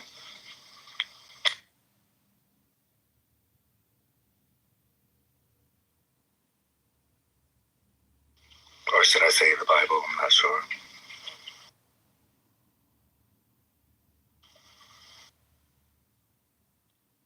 All right, you guys ready?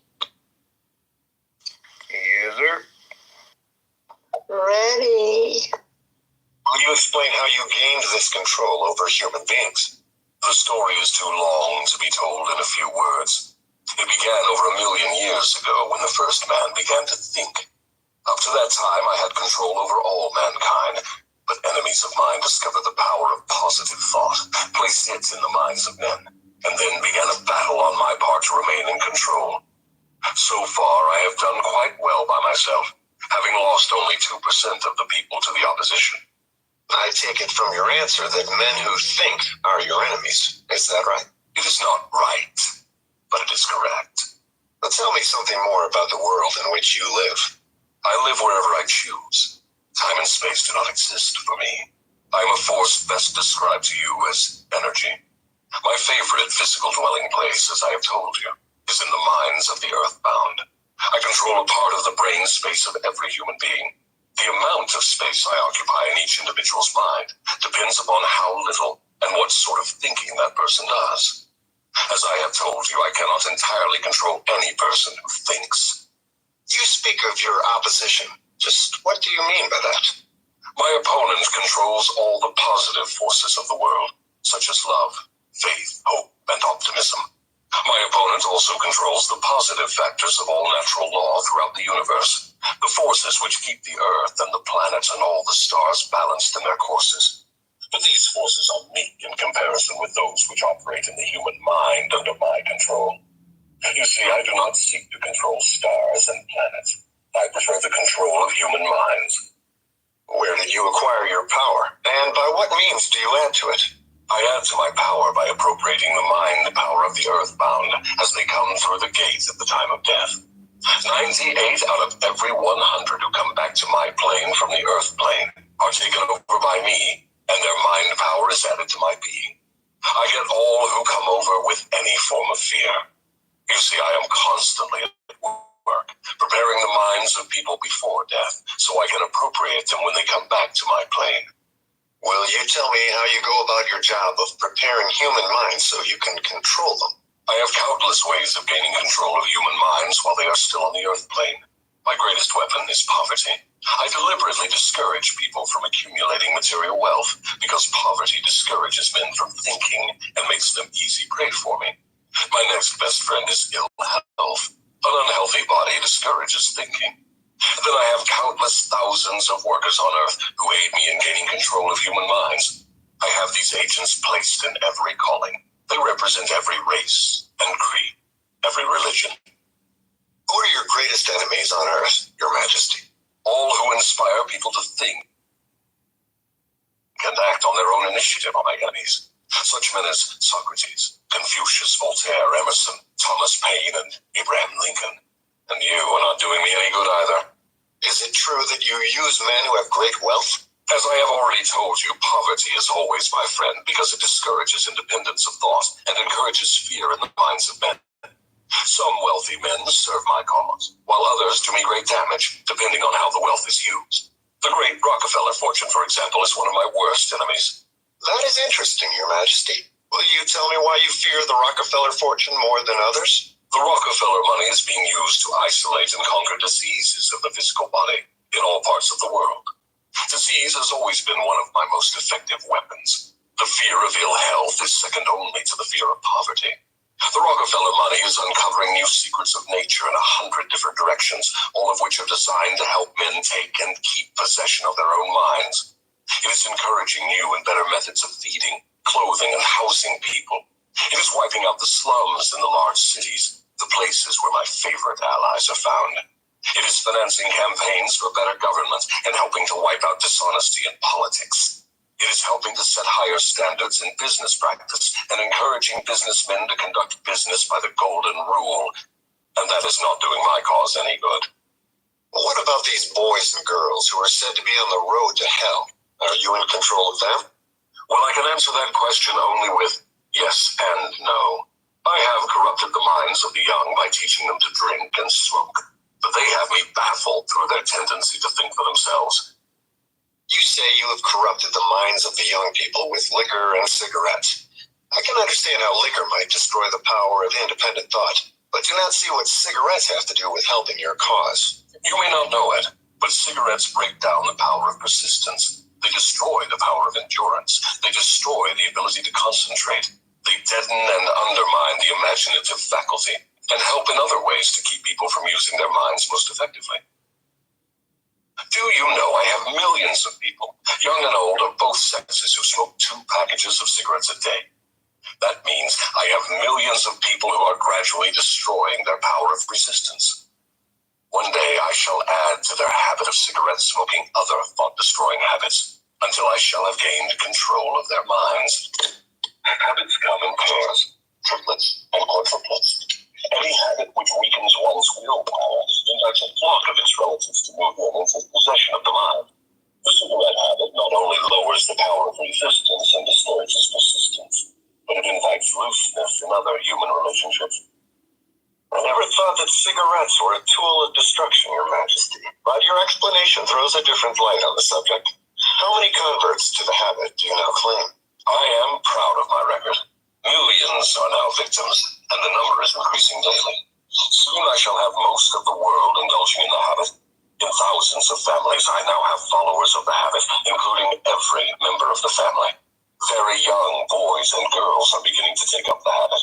They are learning how to smoke by observing their parents and older brothers and sisters. Which do you... All right.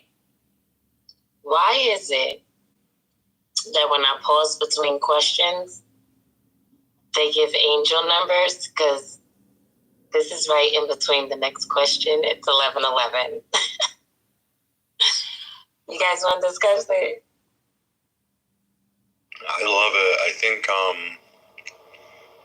yeah, this is good. I don't know if y'all want to discuss it. I'm happy to listen to that. Same. If you guys want to play it eventually or whatever, that's cool too. Whatever you guys want to do, either. Yeah, see, I'm good with it kind of running through for about an hour. I don't know, I have a long, I could wait for a long time with listen. This is kind of intriguing, right? It's almost as if I need some actors to be playing this. You know what I mean? Like, kind of reminds me of the interview. Unity, you ever heard the Rabbi Abraham Finkelstein interview? You heard that one, right? I don't think so, no. Oh my goodness. Okay, that's another one. I keep saying we need to play that one in the room. But I just think that it's such the way that they talked back then, it's just a lot on the ears. But if there's anybody in the audience, Unity's on stage, O is on stage, there's a few mods up. So come up to the stage if it sounds like it's low for you guys, since we're going to continue listening. It'll be louder for you guys on stage. You don't have to talk. You could just come up here to listen and have a bigger sound. And if you're up rocking with us, we appreciate you for being here. Make sure you're getting ready your red ticket 29. All you got to do is join the house, and you'll be right in here with us. You too, Wisdom. We see you. But definitely come up to the stage, raise your hand. You guys just send out some invites because I know with audio, like listenings, it's a little bit better when you're on stage. So we're going to continue at 11:11. And we'll stop like every 5 to 10 minutes if that's what you guys like. And Tasneem, I don't know if you just got here or not. We're watching the one at the top, and I don't know if we already saw this. Didn't we already see this? They said, I saw a few people in the chat say that they played it earlier in the room. Some people are saying they missed the first part. Some people are saying they missed the ending. Some people are figuring out that they didn't really miss much, but they like it. So if you guys want to continue or you want to talk about it, just let me know. And you can definitely scream out over the mic like, hold up, Jerry, I'm listening. I'm right here with y'all because I'm reading the words I like to read. So I'm reading as he reads along, even though it's reading a little slow for me. What's up, Mari? So if you guys want to continue to listen, I'm intrigued. I know Unity's intrigued. Tasneem, you're going to stick in here with us. It is 3 hours and 41 minutes. We don't have to do the whole 3 hours and 41 minutes. For those that was in the room earlier, if you guys got a portion of it that it reminds you of something, you're like, hold up, Jerry, mute your mic. Let me say something. Just say it. And, we'll do the conversation portion of it. But it sounds like we should be listening to this. You know what I mean? Like it does. But okay, let me see. I don't know. Let me see how I can speed it up. I forgot. Yo, Taz, this shit. Go ahead, Kaz. That's what I was gonna say. If I could ask Taz a quick unrelated question, but it's actually referencing. If it has to do with any beef, no, we don't want it. We don't eat beef. We're vegetarians. We're vegans. We don't like chicken, and we're tying it down with the fish. So no, I'm just. I only do beef quarterly, so I got another couple of months. But no, it's referencing what the Canadian dude was saying earlier about Sudan, and I had questions for him because what he said sounded like Western propaganda to me. So just off the dome, I pretty much figured what he was saying was not accurate. I mean, first, for one, they're definitely not like a real military presence, if you will. Like they don't have like the military capability, nor the weaponry, nor the ammo that that the West has, which is pretty much whose hands are all over there getting bloody. So anyway, I didn't mean to be long-winded, but my question was to Taz, if it's okay to ask, are there any new developments in Sudan? And I'm assuming that he was referencing South Sudan, saying something about they were bombing their own people. I mean, she's from America, bro. What are you saying? No, that's catching up like to the chaos that occurred in the South, and it's just karmic retribution, I suppose, whatever. But no, there's really no new developments. People are still just kind of fucking going through it. Right, it's like territorial conflict, right? Taz, because at least that's what my friend tells me, and she's from Sudan. Yes, so. Yeah, yes, no, and all of the above, like. Right, it's like territorial and tribal at the same time, from what she's telling me. So I don't know. That's what people think, but I think slowly people are starting to question the authenticity of all these things that they're claiming to be driving this war. And I think people are slowly realizing that it's the proxy wars and the sanctions and basically the great, quote unquote, great powers playing in their face. So slowly because I feel like, I don't know, Sudan has, I know people don't say it out loud, but they're very attached with Abu Dhabi. I don't know. For me, I mean, it's only because I've been there and I see the way the people function. I see their business dealings, and it's a lot of like people are being shady on all sides. That's the way I feel. Same way with like every government right now and every conflict. People are being shady. You don't know who's really with who. If you're not in the in crowd, you're really not understanding what's going on. But what you can definitely see is the conflict between nations is because there's individuals within every nation that has dealings with big parties that play major roles in everything that's happening on a global level. And so that conflict is between like people against their own people, because you know, if you know anything about growth and becoming from a youth to an adult, you realize that you make your connections and networks where you find them. And when you're a part of certain committees, governments, affiliations, it might bring a lot of contrast to your home living. And I think that's a lot of things that's going on, especially with many places in Africa. With their international dealings. And I don't think that has anything major to deal with the civilian level or the residential level. It's more so on the parties that have the money to play. What do you think, Taz? Am I far off the beat or what? Can I comment really quickly? Hold on, let me see what the Taz says real quick, and then you can comment right after. No, you spot on. Okay, because I thought it was only me, but go ahead, Cass. Okay, so I wanted to say if we should take a look at the United States foreign policy toward Africa. I mean, our foreign policy actually to any nation, even the European nations, is alarming. But when you look at Africa, I'm talking about the whole continent, they're very candid and open about exactly what they're doing. When I say that, I'm referring to the United States government and our money, basically, over in Africa. So they pretty much outline everything that they're doing, what they're planning.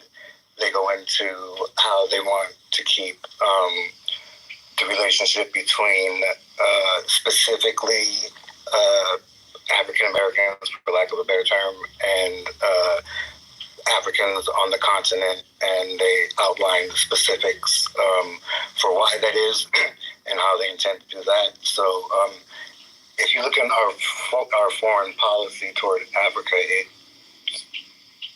it's extremely informative, basically. All right, I'm going to say this to everybody in the audience again. You don't have to come up and speak. Nobody has to speak. I just know that it's a great listening ear when you're on the stage. It's a little bit louder in some of our mics, our phones, our cars, our headphones, all the things. So you definitely don't got to speak. We're going to get back to the link up top. We're listening to the interview with the devil. No satanic shit. We're just listening. It gives great insight to actually a lot of things that is going on. So an external present outside of a physical body. And also, if you have breaking news, feel no way in interrupting this listening or put it in the chat. If I don't see it to stop the play, I'll definitely see it if you put it in the chat, and I can pause and we can talk about that too, because I know a couple of you guys who were in the room earlier probably heard this already, but it's my first time ago in the room playing this particular interview, even though I've heard it before. It's just really good to listen to things with people that have broad prospects and can provoke my thought and yours. So we're going to have this discussion and listen together. So if there's anyone that didn't get a chance yet to speak on what you heard already, even if it's about Sudan and everything that's going on, definitely come up and say what you got to say. If not, I think we should head back to the listen. If you guys are all ready and prepared, put a 1 in the chat if you're ready, and we'll start to play. And if somebody else wants to speak again or say something that you haven't said or heard, go ahead and unmic and we'll give you that.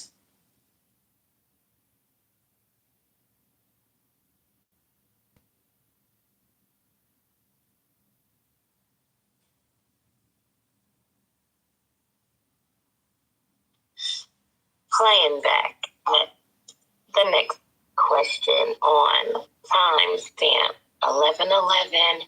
How is it giving angel numbers while it's talking to the devil? But then they say The devil is the god of this world called Earth, where us earthbound beings are. So, a couple of questions there. Anybody else got anything to say? I'm going to play back. Let's go. You consider to be your greater tool for gaining control of human minds? Cigarettes or liquor? Without hesitation, I would say cigarettes.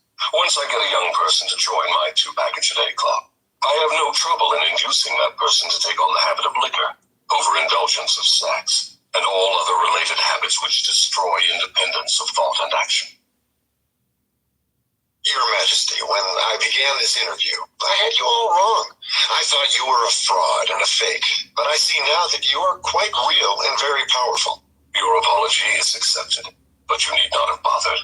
Millions of people have questioned my power, and I got most of them at the gate as they came over. I ask no person to believe in me. I prefer that people fear me. I am no beggar. I take what I want by cleverness and force. Begging people to believe is the business of my opposition, not mine. Your Majesty will please pardon my rudeness, but I would not be able to look myself in the face again if I did not tell you, here and now, that you are the damnedest fiend ever to be turned loose on innocent people. I always had the wrong conception of you. I thought you were kind enough to let people alone while they were living, that you merely tortured their souls after death. Now I learn from your own brazen confession that you destroy their right to freedom of thought and cause them to go through a living hell on earth. What do you have to say to that? I get what I want by exercising self-control. It is not so good for my own business, but I suggest you emulate me instead of criticizing me. You call yourself a thinker, and you are. Otherwise, you would never have forced this interview on me. But you will never be the sort of thinker that frightens me unless you gain and exercise greater control over your own emotions. Let us get away from personalities. I came here to learn more about you, not to discuss myself. Please go ahead and tell me of the many tricks you have devised for gaining control of the human mind. What is your most powerful weapon just now? That is a difficult question to answer. I have so many devices for entering human minds and controlling them that it is difficult to say which are the most powerful. Right at the moment, I am trying to bring about another world war. My friends here in Washington are helping me to involve America in the war. If I can start the world to killing on a wholesale basis, I shall be able to put into operation my favorite device for mind control. It is what you call mass fear. I used this device to bring about the other world war in 1914. I used it to bring about the economic depression in 1929. And if my opposition had not double-crossed me, I would now be in possession of every man, woman, and child in the world. You can see for yourself how near I came to world domination. The thing I have been struggling to attain for thousands of years. Yes, I see your point. Who wouldn't? You are a very ingenious manipulator of the minds of people. Is your devilish business carried on only through people of high position and great influence? Oh no. I use the minds of people in all walks of life. As a matter of fact, I prefer the type of person who makes no pretense of thinking. I can manipulate that sort of person without difficulty. I could not control 98% of the people of the world if all people were skilled in thinking for themselves. I am interested in the welfare of those people whom you claim to control. Therefore, I wish you to tell me all of the tricks by which you enter and control their minds. I want a complete confession from you, so begin with your cleverest trick. This is suicide you are forcing on me, but I am helpless. So settle down and I will place in your hands the weapon by which millions of your fellow Earthbound will defend themselves against me. 1505.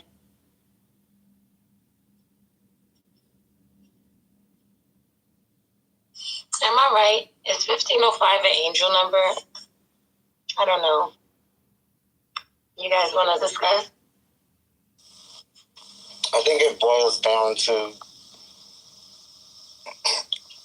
like, it's not necessarily the numbers, but if, I know a good example, hold on.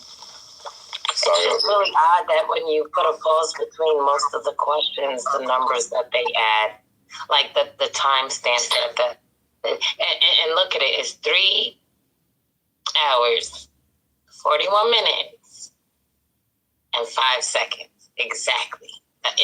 well, we can't say that that's the exact time of, but because actually when I paused it, now that I'm looking back at it, it stopped at 1506, right? I think 1505 would have been like more so an angel number, or what do you call it? No, I get what you're saying about the angel numbers. It's right. But I was eating, so I had to spit out what I had in my mouth. But what I was getting at was, you better stop it. Your mama will pop you. But you didn't know. So, although I could hear it, it sounded like I had something in my mouth, and I did. Anyway, so what I was actually getting at was, for me, I understand numerology, and I believe in that to an extent. But as far as like, if you're looking at, people with cast spells or whatever, those types of individuals are, it's not, or even if you're manifesting shit, it's really not the words that you're using. It's like your there's really no words. Intention while you're using the words. Basically, you don't have to use the words, so it's just your thoughts. It's really from your intentions. Your intentions. Right. Yes, and it's individual too, but words I think are important as far as you getting your mind to focus on whatever your intent is. But it's I don't know, maybe kind of like with telepathy, like your emotions are transmitted before any words, basically, allegedly. So I say all that to say, words, like you can do shit without words, basically. Listen, it's called sorcery. But check this out, y'all. While that was playing, I went into Pink Jail. So, I mean, like, what's up with the room? Where everybody at? Like, is there a party on the app? And somebody didn't invite me? I'm just trying to figure it out. But are we going forward with this movement of the interview? Or, because I know a lot of you guys listen to this, and I would like to, like, really get into this one. However, I also would like to introduce, especially because I cannot believe Unity has not. You definitely heard it, Unity. You definitely heard it. You had to. Like, Unity. And especially, you better stay here with me. Like, where is you going? Don't be trying to half-ass fall asleep and stuff, okay? Yeah, no, we heard this one, yeah, for sure. I remember. I think it would be interesting to hear at least maybe, I don't know, a couple more minutes. No, it was the rabbi one that you were talking about. The rabbi one? Because I'm really you have to have heard this one. Oh, that one? I'm talking specifically to Unity because, listen, the Finkel the one that I'm talking about. Wait, real quick.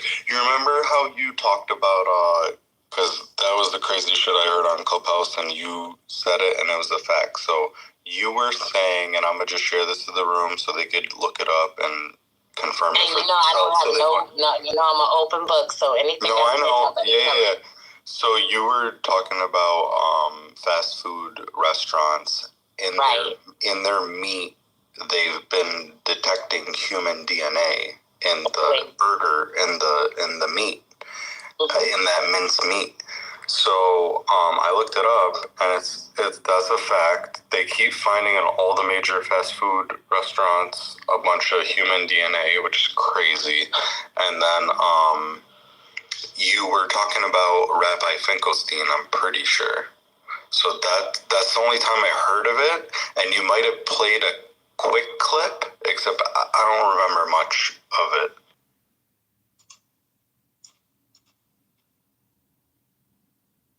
That's my only. Okay, so I didn't even realize I was still on mic.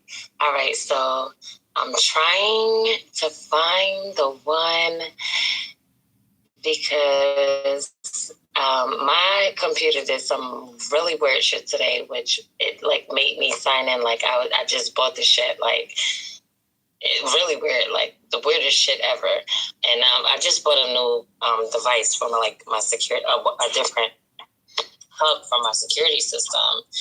And the moment that my kids was trying to have me do some other shit with like the Sony account. for the Meta, whatever the hell they got going on, the Meta 3, Meta Quest, Meta whatever. Fuck that shit is called, all right? Because at certain times I'll be an old ass lady for real, you know what I mean? I'm just like, I just be trying to keep up with these gadgets, and these kids be teaching me more than I can ever learn from these apps or whatever. But so when I was like trying to set this thing up, like it made all of everything in my house like reset, like everything, like the TVs, the computers, the tablets, everything, like the switches, everything. And I was like, what the fuck? But yeah, so I used to say, like, when I first came on the app, because I was very interested in, like, I've always been interested in things that just don't make sense. Like, how do you have a fast food chain that's able to produce food to the general populace, and you've never been able to get like an actual nutrition list? Like, you've never been able to see what is the actual things for their food. But I'm not stupid. When I was 12 or 14, I think I got in trouble or some shit, and I wound up in one of my teacher's class. So my first name, this lady had my first name as the last name. So I thought it was dope for me to just always irritate her. But one day I really got some shit. Like, I think I left school because some girl came to school like, oh my God, your house is on fire, blah, blah, blah, your mother's dead, da, da, da. She said some weird shit to me. And I was just like, oh my fucking gosh, you know what I'm saying? So I left school to go see what was going on with my family, and found out my mom was in the hospital. And next thing I fucking know, while I'm sitting here trying to figure out what's going on, I wound up coming back to school because I didn't want to ruin my school day. Like, I literally had custody of my brother and sister that day, so I really couldn't get in trouble. I couldn't afford to. So I came back to school to, like, make sure I had the rest of my day. I just wanted to see what was going on with my family, because my school was right up the street from my house. But when I got back, these girls kind of like caught me coming in on the entrance, and they were like, they went and told on me or whatever. But then my neighbors came in like, oh, she got to leave. Her mom's in the hospital, this, that, and the third. But within that day, it was like they were trying to like tell me that I couldn't, like, they didn't want me to leave where I was at, which was my teacher, Miss Cherry's classroom. And while I was at her desk, I was like going through all her shit. Like, I was going through all her whole fucking desk. Like, fuck that shit. Y'all got me locked in this fucking classroom. I'm about to go through this whole fucking desk. That's fucked up. Y'all got me here bored as fuck, about to jump out the window. And I wound up coming across this book called The World's Most Greatest Commodities for All Time, or something like that. And I came across melanin. And at the time, I didn't realize what melanin was. Like, I was really trying to get the fuck a hold of it. And it didn't set in until I was like, probably maybe like 17, 18. I realized it's something I had in my skin. It's something that everybody has. Like, it's in our hair, it's in our nails, it's in our eyes, it's in our fucking toenails, it's in our every fucking thing. Doesn't matter what color you are, know how much you have of it. But I've realized that globally, they've never told us citizens this shit, right? And this was years ago, and I'm like 30 years from finding out this information, you know what I'm saying? Like, that this shit was a fucking suppletive. It conducts heat, it's fucking magnetism, it's fucking electritive, it's like, it's everything. Every particle in the universe it is. And it just dumbfounded me, right? So when I was in the law firm, right? I was working for this law firm when I turned like 17. And I worked for them for like 3 years. And the owner, he didn't give a fuck as a person. Like, he just didn't give a fuck. Like, he was going to get his way the hard way, the long way. If you tried to string him out, he was going to hang your balls. And I was used to him dealing with men. And as a young Black girl, seeing this white man, he was an older man, and he just was ravishing motherfuckers in the courtroom, like just ravishing their asses. And he would come in the afternoon and slam all of the bullshit on my desk, like, take care of this and make sure Jenny has that and Lorraine has this and blah, blah, blah. And I couldn't get it together. And then one day he brought a fucking claim of it was like a car accident or some shit, and these people got into a car accident with like 17 different people body parts in their car. Like when I tell you, for a person like me, that was wild. You know what I mean? And later on, this interview came out, and he was dumbfounded. As a white man, he was dumbfounded as fuck, okay? And he was a person that got his way. They had money, his family, like long money, old money. And they were able to do shit that I would have never even guessed. And I was lucky to even work in a place like this to get the skills that I needed to function properly, because I was a wayward child at that point, honestly. Like, I didn't have no fucking parental guidance. You know what I'm saying? So when he came across this interview of the Rabbi Abraham Finkelstein, it was something that blew our minds. Like, all of us ladies that worked in his office, the paralegals, you know, everything, like, it blew our mind. And that's why every time I turn around, I try to share this interview with people, because I was young as fuck when that interview came out. I swear to God, it was like back in the 90s. I was so young. And still to this day, when this man that gave that interview was the slaughterhouse king of a fucking America, to say the shit that he said with the fast food chains and the meat. And then in 2023, you guys found out that African American was the processed meat on freaking many different levels of fat. It just woos me, and I'm clutching my pearls because damn, it's my people so lost, right? I'm trying to find the interview now again, and guess what? I think they scrubbed it. But let me go in my archives. Hold on. I gotta go in my archives. Let me mute up. But you guys can talk about what y'all think. You know, I said a lot. I know I did, but Unity, I've always respected Unity. Like, I love his voice. Boppy, I love his voice too. It's a lot of y'all. I love y'all voices. I love the way y'all come across. Y'all keep calling me mellow. You know what I'm saying? And I be feeling like certain times on these apps, regardless of the arguments, the discussions, the mishaps, the miscommunications, we really do seem to connect dots on different levels. And it's at the right moment, at least for me. I don't know. Because it's things that I can apply in my day-to-day that help me figure out that it's not just me that's thinking like this. Like, it's not just me that thought about this. Like, it's not just me that wanted to organize something. It's not just me that wanted to say something. And being a person that, like, many of you guys have maybe had a parent. I had my grandmother till I was about 8. I think I was 8, like about 8 going on 9. And so that's my longest life of living with someone. Everything after that was like miss here and there. I was a ward of the state. I was here and there, whatever. You know what I'm saying? But it's times like this where I realize it doesn't matter what background you come from. There's certain things that you listen to or you witness, like here or there, from the past, from the future, from right now, that kind of like put certain things in perspective for us. And these interviews is really portions of things that if you take a little bit of something out of what all of these people said, you can actually get the truth. And I think within society, when you put all of the things that our people have said, and here we go. And mind you, this was the interview, hopefully it pulls up, with James Wickstrom. All right, so when y'all be sending y'all kids to these fast food, starting weight was 140. Wait. I think, they trying to fish my jump off. They play too much. All right, let me let this shit get out the way, because it's an ad. Go ahead, go off. I wanted to ask God, did you want to hear more of the interview? That's the link at the top. I'm trying to figure out what I'm going to lecture about tomorrow for class. I ain't even hear no interview. What interview? Oh, okay. So Wait.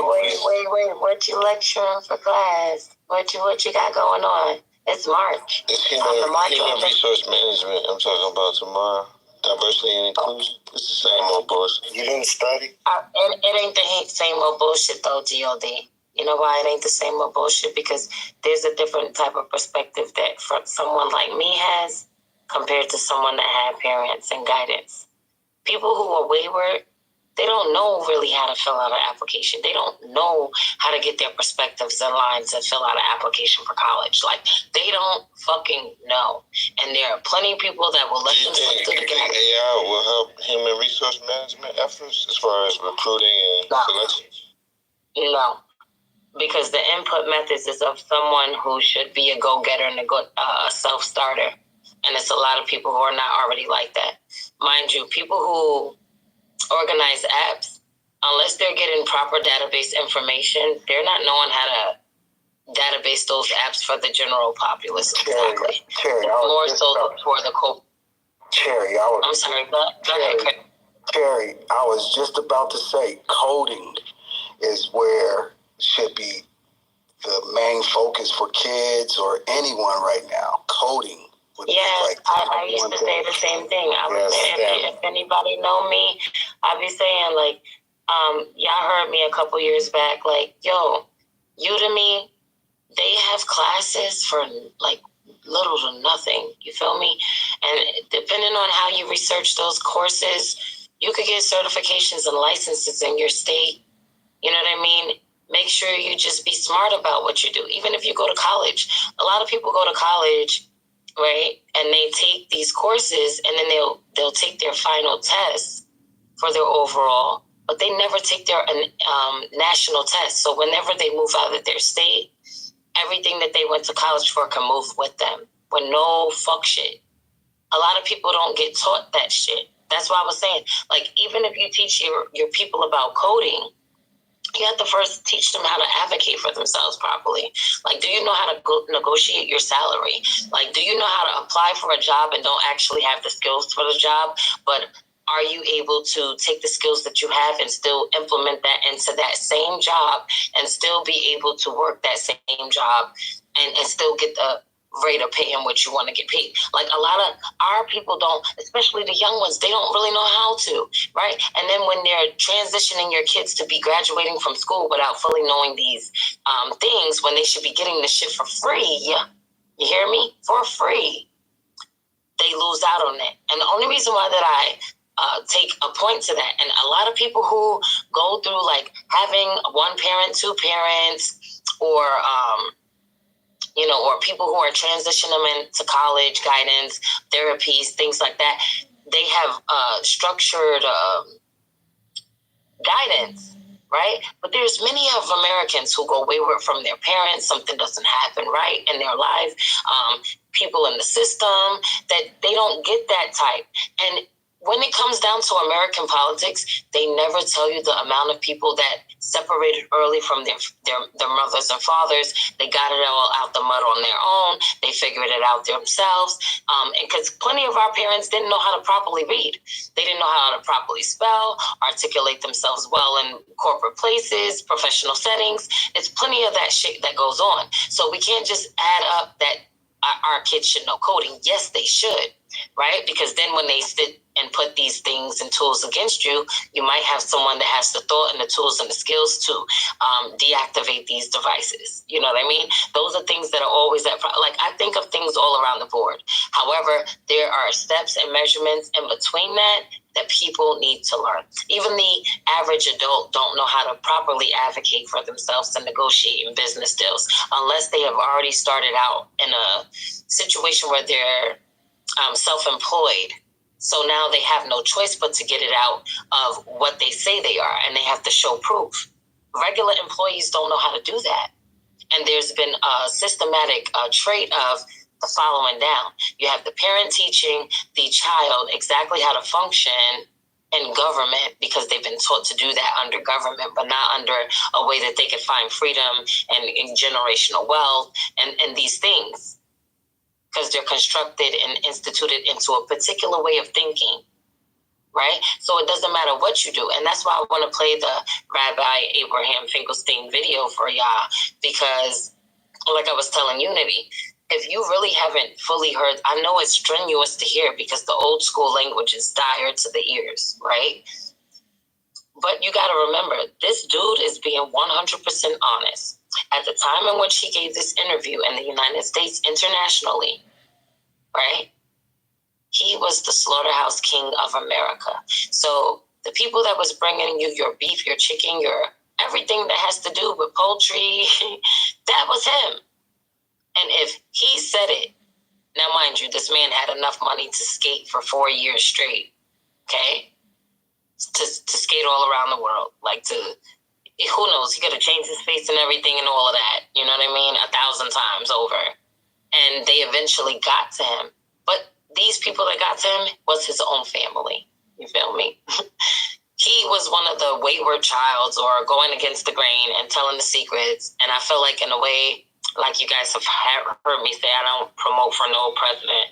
But I feel like in a way, with all these presidents being cousins, Trump might be one of them, right? Just like, what's that dude, Jack and Jakal, the little white dudes that be showing up every now and again on YouTube. Everybody be so, those are their grandkids or great-grandkids, right? And people talk about stuff like that. And this same guy that's giving this interview, that's his great-great-grandkids. The Jakal and Jack and Jakal, or whatever the fuck they call themselves, those are his grandkids. And so when people hear them, and they hear them talk about the Kardashians, they hear them promoting for Kanye, they hear them saying little minute shit, people be like, oh my God.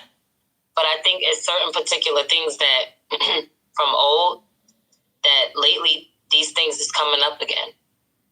And people don't pay enough attention to it, is all it is. So let me find this interview because I think they've taken it down, but let me see if I can find it from my down.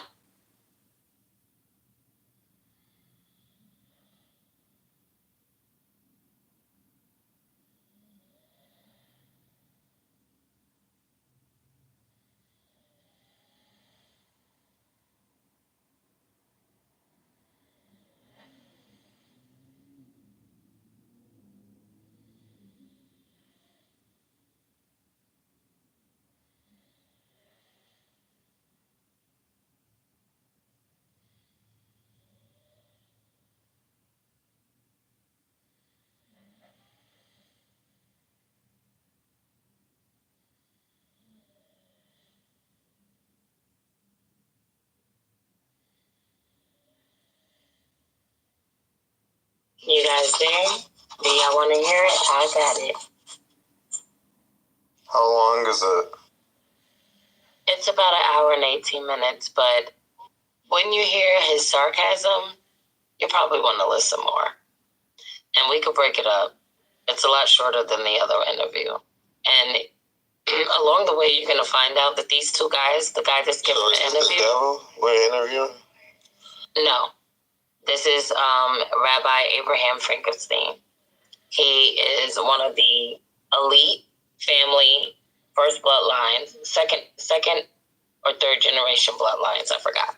And he, at the time of giving this interview, was the slaughterhouse king of the Americas, which he owned the most livestock, places where you get your beef, your lamb, your chicken, your sushi, your fish in America. If it was produced out of America, he was the motherfucker killing it. Or his factories was the motherfuckers killing it. And he also talks about things from his family, okay? The Clintons and the how they tap people and presidents and politicians and on the shoulder and say, hey, we need to do this and we need you to do that. And they are the rich people. They're not politicians. These are the rich, the global rich. And this is why this man got taken the fuck up out of there, because he told the tales of the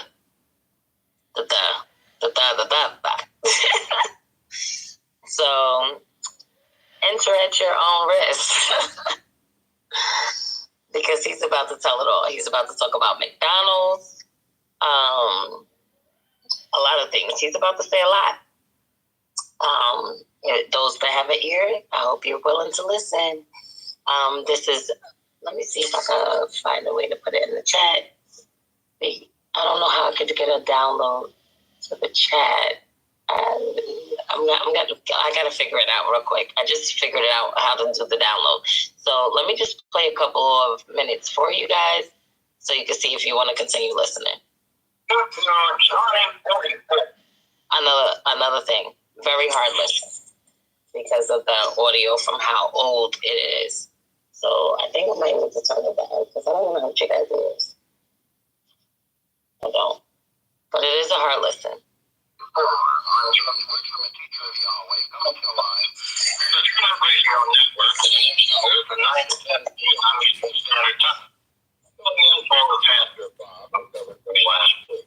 We're having very, very interesting program tonight. I'm sure you're going to find it that way.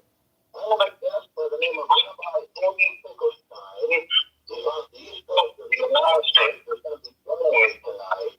And we're going to be talking about authenticity of things in the world. Rabbi Amy Finkelstein, as I said, a rabbi on the East Coast of the United States. Are you there with me tonight? Oh, I'm here. Say, listen, I'm filling in here for Pastor Bob tonight, and I know we've never met, but I do have some very interesting questions for you. I think questions that I want to give you the opportunity to answer to, because there's a lot of rumors and conjecture that's taking place across this country relating to the Jewish population, okay? Okay. Now, you see, as being off the synagogue and a teacher of the Jewish race, because you are a race, aren't you? Oh, some say we're a race, some say we're a religion. Yeah, well, what do you say? Well, I can imagine, yeah. Now, I want to get into some hard topic here right away here. You're a very pronounced person among your own people, and of course you're very aware that I don't like you or your race, okay? I'm sure you're aware of this, right? No problem. Pause. Now he said I don't like you or your race, okay? Extremely disrespectful. You see, there's a big topic that's going on this 6 million Holocaust that took place during World War II of the Jews, of the Buchenwald, of different places. A lot of information has come out here, Rabbi Finkelstein, that it's all myth and it's all conjecture. Could I have your view on this? Well, everybody knows that the Jews never told a lie in the history of the world. However, whether it's 6 million or 600,000 or 60,000, it's just a number. It's just a number, but the thing that I want to get to you at is that, the 1934 World Encyclopedia stated that there was only 3.5 million Jews in all of Europe. How did 3.5 million Jews populate themselves to 6 million? This is the question I'd like answered. Well, it's certainly a good question, there's no doubt about it. But the number, numbers, what can I say about numbers? The important thing is that Jews have always been persecuted all throughout the history of the world, forever and still are. Well, the reason they're persecuted is because they're thieves, liars, and murderers, just like it's stated in the book of John 8:44. Yes, Bible stuff. You're a lying Jew is what you are. You're a lying Jew. You could say that, but even when we lie, we tell the truth. This is very ironic because, I never thought that I would get anyone that had the nerve to join me on a broadcast like this live. And I just got off a program as a retired colonel, a very highly decorated colonel, on my last broadcast, my original broadcast here, Rabbi Finkelstein. And we got into the banking aspect of the money in this country. Now, everybody, a lot of people who have studied banking and economics, they know that the Federal Reserve Banking Corporation is a private Jewish bank. Is this true? Well, yes or no. What part is yes? Well, it's a banking institution, that's for sure. You see, the thing that I don't like about this is that the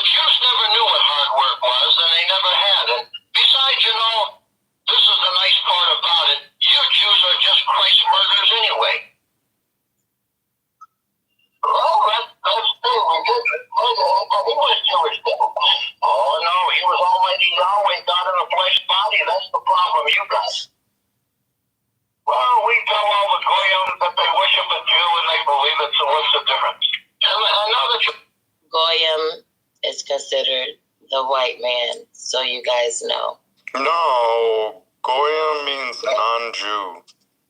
Anything other than non-Jew, but as he goes along, he's going to explain the difference because they call different nations different things. And because Goyim is an international loud spoken thing as to be a thing of non-Jew, individually when they talk about who you are. And you'll see that when they start to talk about the Indian and the black man or woman. But you brought up the Goyim, let's talk about that. In other words, the Goyim, correct me if I'm wrong, I know you will. Rabbi Finkelstein, a Goyim is any person who isn't a Jew. A Goyim is classified as cattle or an animal. Is this correct? That way. Well, we are cattle because we're the chosen people. You're chosen for fertilizer. That's what you're chosen for. You know, this is what the book of Enoch, the patriarch, even Yahweh in a flesh body said that all of you Jews, the descendants of Cain, are going to perish for the evil that you have done in this world. You are the destroyers and the incineraries of the world, are you not? I'll agree with that. But you see, the thing that really bothers me, and not bothers me to the extent of losing sleep over people like you, is that all wars have been created by Jewry. They've been all set up together. Unity. Remember when I told you about there's a thing when they say like the Jewish or da-da? Yo, this is the most crazy shit, right? I know this is it sounds racist, like that. anti-Semitic. It is. You're gonna get all of us. Fuck the CIA. You're gonna have the Mossad on everybody's ass. No, listen. Even in this room. Being in this room, period. This shit was recorded in 1998 or 1994, 1998, right? This was recorded in like 1994, 1998. If I'm not mistaken, I think he was killed in like 1998. To what the dude with the mics got, the interviewer, and the interviewer. It sounds like the KKK is like nothing to him. Listen, the interviewer for me, I thought it was kind of like maybe I don't know if the person that like who. All right, so the person that's actually taking this interview is James Wickstrom, right? There was supposed to be a pastor in place. Like if you really listen to the beginning when he said he's sitting there for pastor such and such and such. He was supposed to be the person taking this interview, and I guess maybe at that time maybe something happened. He didn't take it. But you can clearly see that these two have a conflicting way of thinking.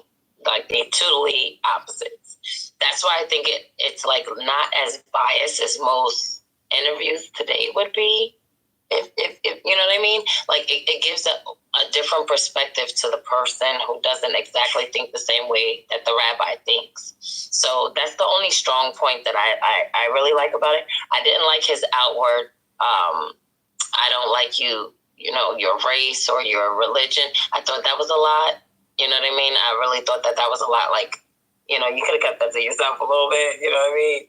But I mean, it is kind of like, from what I remember, these old ass interviews be the most raw, right? And this is like a telephoned in interview from like when they first started doing radio phone interviews. You know what I mean? I believe, if I'm not mistaken. So it was like a couple of the few first.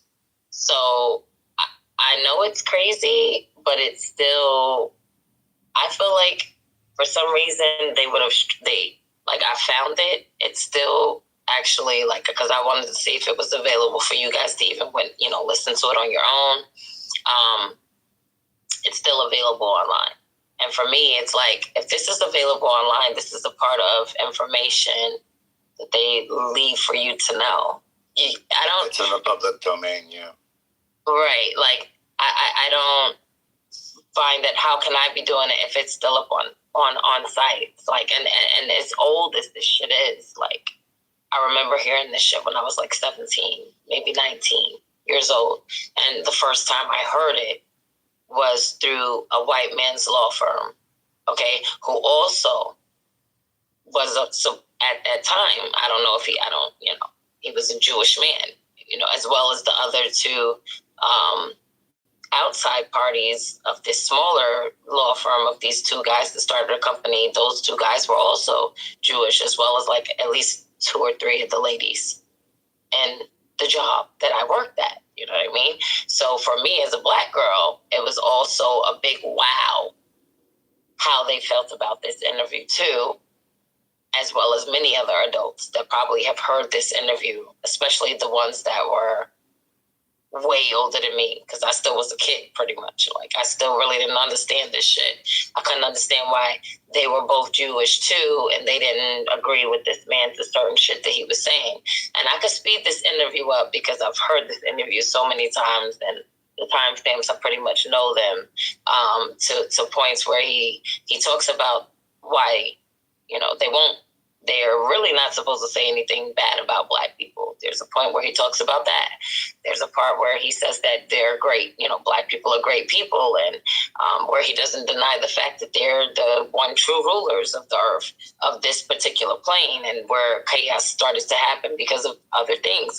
There's like so much of this one interview, but you do got to have the ears to hear what he's saying, because a lot of people just look at it as conflict.